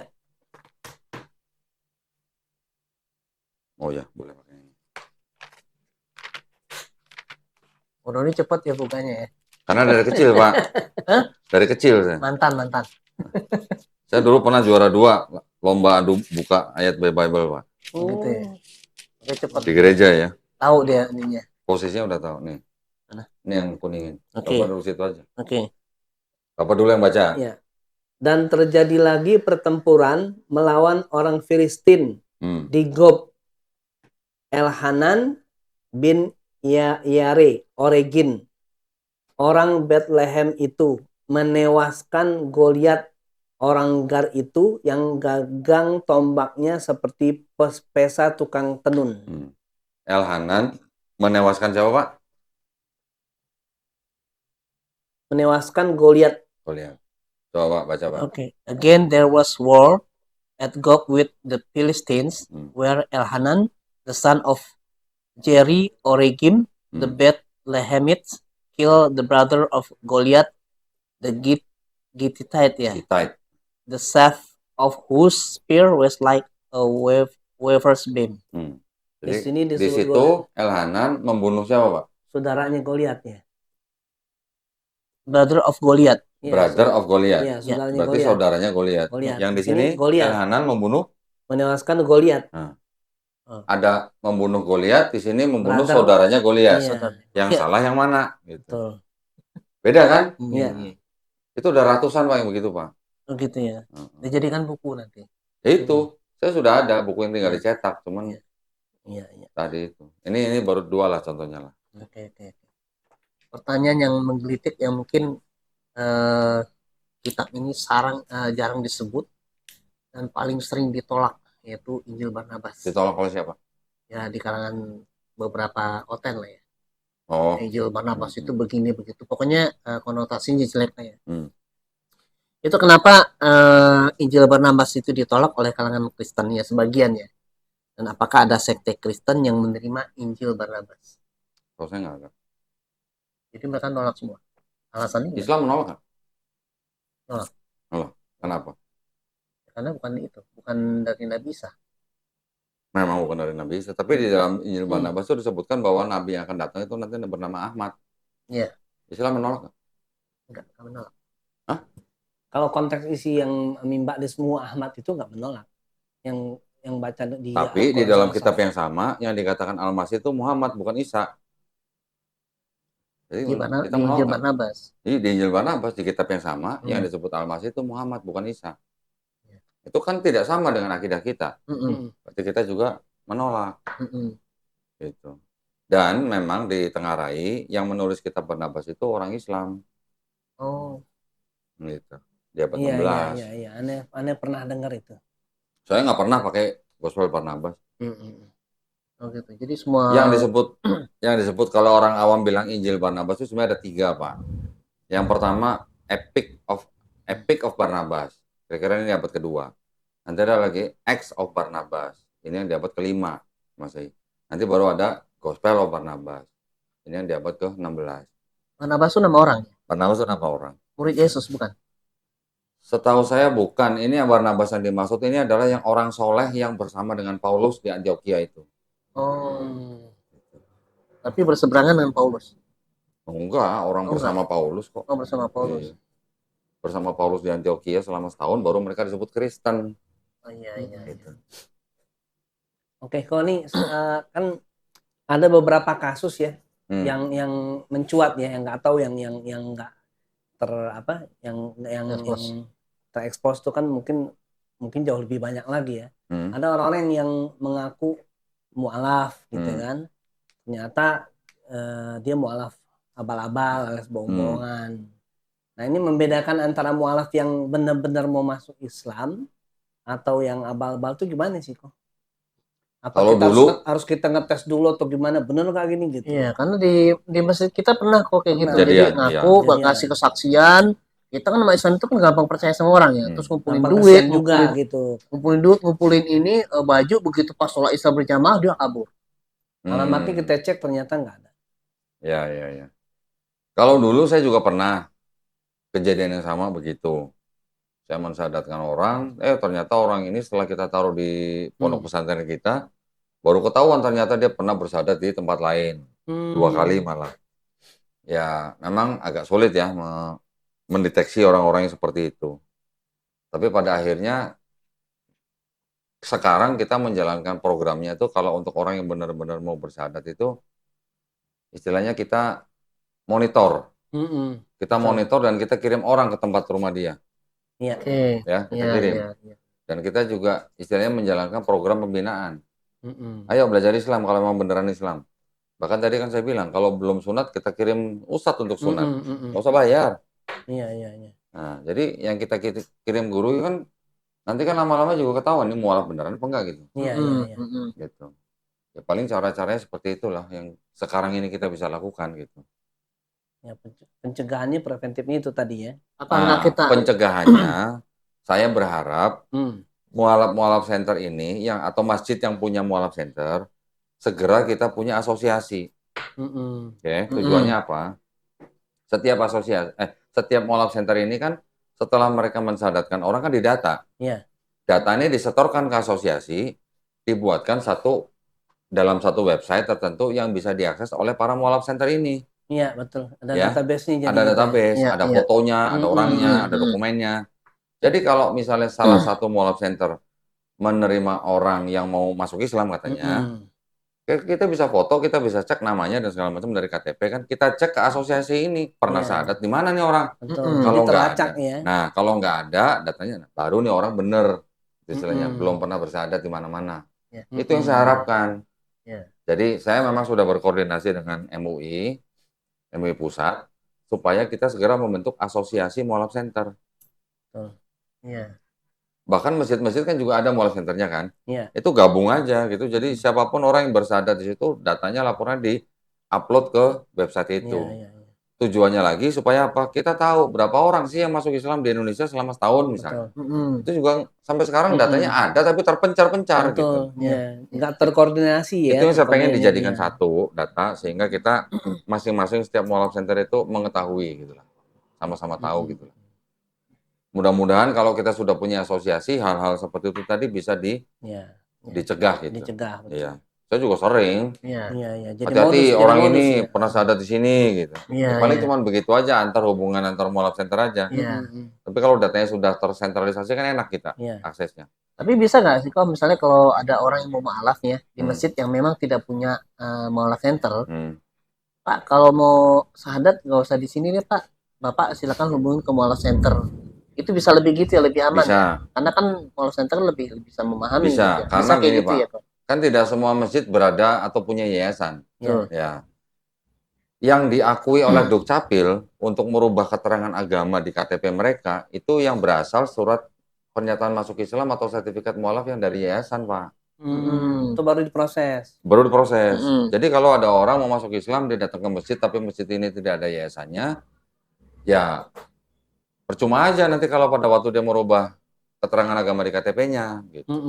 Jadi mendingan kalau masjid-masjid yang tidak punya yayasan, mendingan kalau ada orang yang mau datang mau masuk Islam, diarahkan ke mualaf center yang yayasan. Gitu. Jadi nanti supaya bisa diterima oleh Dukcapil. Kalau mualaf center yang yang sekarang ada itu kan yang viral itu yang MCI ya, MCI. yang almarhum Koh Stephen itu. Selain itu apa kok? Ini kita Gerah Mualaf. Gerah Mualaf juga bisa mengeluarkan sertifikat. Banyak, ada Mualaf Center Yogyakarta, ada kita Gerah Mualaf, nanti ada Ayah Sofia, nanti ada Dompet Duafa, ada Masjid Darussalam, ada Masjid Sunda Kelapa. Banyak kok Mualaf Center itu. Nah, masalah ini kok, ini lagi ingat nih, masalah zakat. Untuk mereka ini kan 8 asnaf, 8 kelompok golongan yang berhak menerima zakat kan atau 80. Itu gimana tuh? Apa mereka tuh dapat dari Basnas atau gimana gitu? Apa saya pernah dipanggil pribadi? Saya pernah dipanggil Basnas. Basnas juga sebenarnya sangat ingin membantu para mualaf ini. Karena menurut Basnas yang saya dengar, penyaluran zakat untuk mualaf ini masih sangat-sangat terbatas, belum optimal gitu katanya. Nah, sedangkan yayasan-yayasan yang memberikan atau menyalurkan zakat kepada para mualaf ini juga sebenarnya dilema juga, karena yayasan ini belum tentu badan amil zakat gitu. Jadi sebaiknya kalau memang yayasan yang menerima zakat dari umat, terus kemudian menyalurkan kepada umat yang lain termasuk mualaf, sebaiknya daftar dulu ke Basnas nih, sebagai amil zakat gitu. Iya. Ini kayak aneh kan di rumah di Baitul Karim ini ada lembaga amil zakat infak sedekah masih Baitul Karim. Sudah terdaftar. Sudah. Tapi kita nggak ke Basnas, nyantel di Yayasan Yatim Mandiri. Sama juga, tapi dia udah levelnya udah Basnas. Nggak apa-apa. Udah Lasnas. Berarti nanti kalau saya butuh zakat untuk kasih ke mualaf, saya bisa minta Bapak. Bisa. Insya Allah bisa. Nanti bisa kerjasama. Nah, ini kan bisa jadi apa ya? Pintu pembuka gitu. Iya. Bisa. Karena memang yang kurang diperhatikan tuh yang menurut Ani nih kok ya. Ya itu yang mualaf-mualaf itu dari 8 asnaf itu. Iya. Gitu. Kan mereka kan memang ya orang yang baru dilembutkan hatinya kan. Iya. Dan karena kan mereka tuh mengalami trauma, mengalami apa? Enggak semua, Pak. Iya, enggak semua. Mengalami apa? Saya enggak. Diskriminasi atau apa? Tidak semua. Tapi ya ada aja yang begitu. Oh, masalah modus kristenisasi nih ya. Kan selama ini kita kenal itu kan mereka kan suka nyaru lah ya. Nyaru itu kan pakai jilbab, pakai peci, pakai baju koko, kemudian ke pasar-pasar menyebarkan kabar Injil, menyebarkan pamflet, brosur gitu kan. Kira-kira ada modus baru kan yang Doni tahu selain dari itu semua? Dari dulu sebenarnya udah ada. Selain daripada yang tadi Pak Nanto sebutkan kan ada modus hamilisasi atau nikahisasi gitu. Ada yang memang sengaja mereka untuk menikah dengan yang beda agama, ditarik ke agama mereka, ada. Ada yang sudah dihamilin duluan, ada. Saya pernah diundang oleh seorang ibu, anaknya sudah hamil 6 bulan, cowoknya orang Katolik. Nggak mau masuk Islam. Gimana? Iya. Ada yang begitu, ada. Juga ada di kampus-kampus. Misalnya mahasiswa yang beda agama, yang teman-teman mereka yang Nasrani mengajak mereka acara makan-makan. Cuman makan. Begitu datang, tempat makan udah ada pendetanya. Ada yang begitu. Macam-macam lah. Iya. Bahkan ada juga yang sampai menggunakan cara-cara yang mungkin agak-agak mistis juga ada. Menggunakan minyak yang disebut minyak urapan gitu ada. Bantuan jin gitu? Hah? Bantuan jin juga gitu? Ya kurang lebih begitu. Ada yang begitu. Banyak sekali modusnya. Jadi kita memang harus benar-benar waspada gitu ya. Bahkan yang namanya kristenisasi itu praktek di lapangannya kan bisa disebutkan kontekstualisasi ya. Itu ada tingkatannya, Pak. Kita taunya tuh ada program yang disebut dengan kontekstualisasi C1 sampai C6. Apa tuh? Nah, apa tuh C1 sampai C6? C1 itu orang Kristen mendirikan gereja di sebuah tempat, tapi masih menggunakan bahasa berasal dari orang itu. Misalnya kalau negara Belanda bikin gereja gitulah, masih pakai bahasa Belanda. Kalau C2 dia sudah merubah bahasa asalnya menjadi bahasa lokal, menggunakan bahasa lokal. C3 dia sudah menerima budaya dan tradisi lokal. C4 dia sudah menerima budaya dan tradisi Islam. Islam nih. Ya. C5 dia sudah seperti tadi Bapak bilang, sudah pakai gamis, sudah biar jenggot, pembauran. sudah pakai kopiah. Pembaur. Nah, tapi gerejanya dia menggunakan nama-nama yang Islami. Masjid Islamasi misalnya. Itu C5. Nanti ada lagi tingkat yang lebih tinggi lagi, Pak, yang sudah totalitas, C6.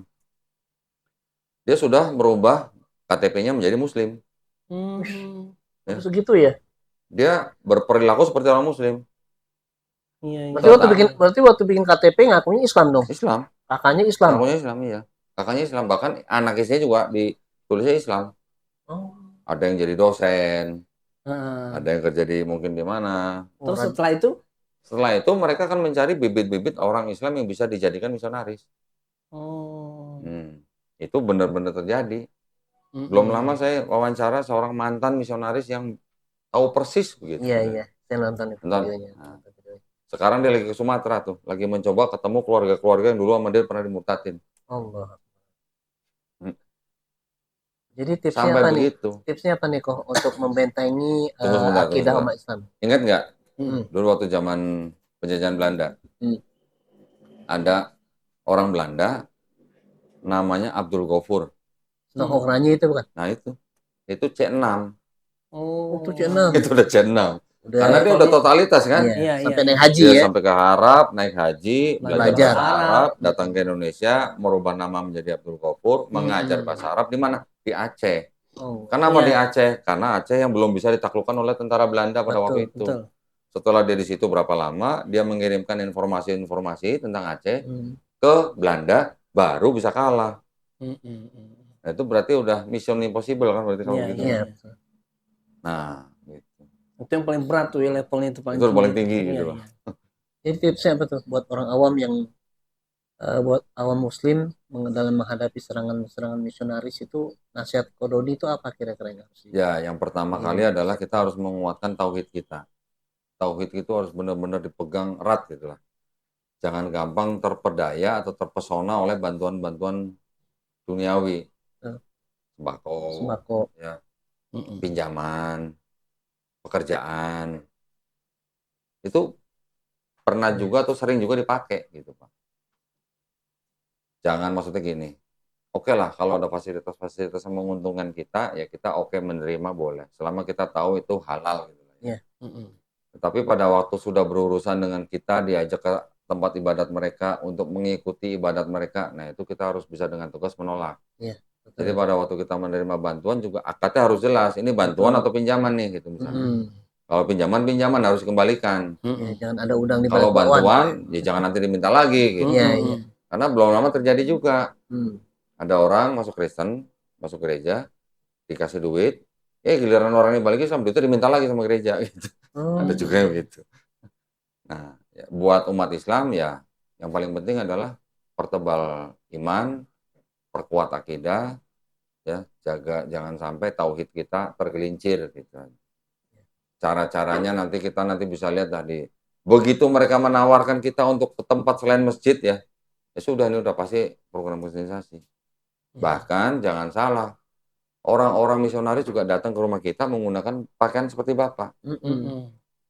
Tapi bawa ayat Quran yang dipelintir-pelintir gitu. Ada videonya saya, buktinya gitu. Ada. Nanti mempengaruhi iman orang-orang Islam. Gimana tuh cara ngalahin argumentasi mereka tuh kalau mereka ngebujuk kita dengan ini? Sering-sering lah nonton channel Donitan. Saya bahas yang begitu. Cara mengcounternya bagaimana. Kalau mereka menggunakan ayat misalnya Ali Imran 45. Cara mengcounternya dengan Al-Ahzab ayat 69 misalnya. Kalau mereka bawa ayat Quran, misalnya surat 19 ayat 71, mengcounternya dengan ayat 72. Nggak jauh-jauh sebenarnya. Kamu menggunakan surat Surat Maryam ayat 33 misalnya, mengcounter dengan ayat 15, masih dalam satu surat yang sama. Rata-rata bisa di-counter semuanya. Kalau misalnya tidak ada ayat yang bisa dipakai untuk mengcounter di dalam Quran, baru kita beralih ke tafsir. Biasanya di tafsir juga sudah bisa menjawab. Iya, iya. Kalau di tafsir nggak bisa menjawab, kita turun ke hadis sahih ini misalnya. Biasanya di hadis sahih juga pasti udah terjawab. Iya. Hadis sahih nggak terjawab juga, ya kita cari ijtima ulamanya bagaimana. Iya. Biasanya udah pasti terjawab. Belum terjawab juga, tinggal kita pakai hukum kias gitu aja. Iya, iya. Iya, ya kan? Ini lebih berasa nih udah lebih ustadz dari ustadz ini. Tapi rata-rata nggak mau dipanggil ustadz ya? Enggak, jangan. Jangan. Rata-rata, Pak, syubhat mereka tuh sudah terjawab di tafsir. Sudah terjawab rata-rata. Nggak perlu kita sampai cari-cari ijtima ulama gitu. Iya, iya. Kejauhan gitu. Di tafsir rata-rata udah terjawab. Gitu. Ya, cukup ya. Alhamdulillah. Ya. Cukup. Terima kasih ya kok. Sama-sama. Semoga bisa ketemu. Pak Nanto, Pak Nandi. Nah, kan yang ini Pak Nanto, ini Pak Nandi. Mukanya bisa persis sama ya. Kembar identik, Masya Allah. Baru kali ini saya kedatangan tamu kembar identik. Masya Allah, pengalaman baru ini. Oke, sahabat IDN Project Official dirahmati Allah SWT. Demikian wawancara diskusi kita dengan Koh Donditan yang alhamdulillah baru saja kita selesaikan. Semoga apa yang disampaikan oleh beliau bisa memberikan tidak saja pencerahan, tapi juga yang terpenting adalah penguatan akidah di hati kita, meningkatnya kualitas iman dan takwa kita kepada Allah SWT, dan buat saudara-saudara kita yang Nasrani juga bisa menggunakan hati nuraninya, menggunakan akalnya, karena Islam itu adalah agama yang menenangkan hati dan memuaskan akal. Mari kita fungsikan pemberian dari Tuhan itu, dari Allah SWT itu ya dengan maksimal. Semoga kita bisa menemukan kebenaran yang sejati. Demikian, terima kasih. Assalamualaikum warahmatullahi wabarakatuh.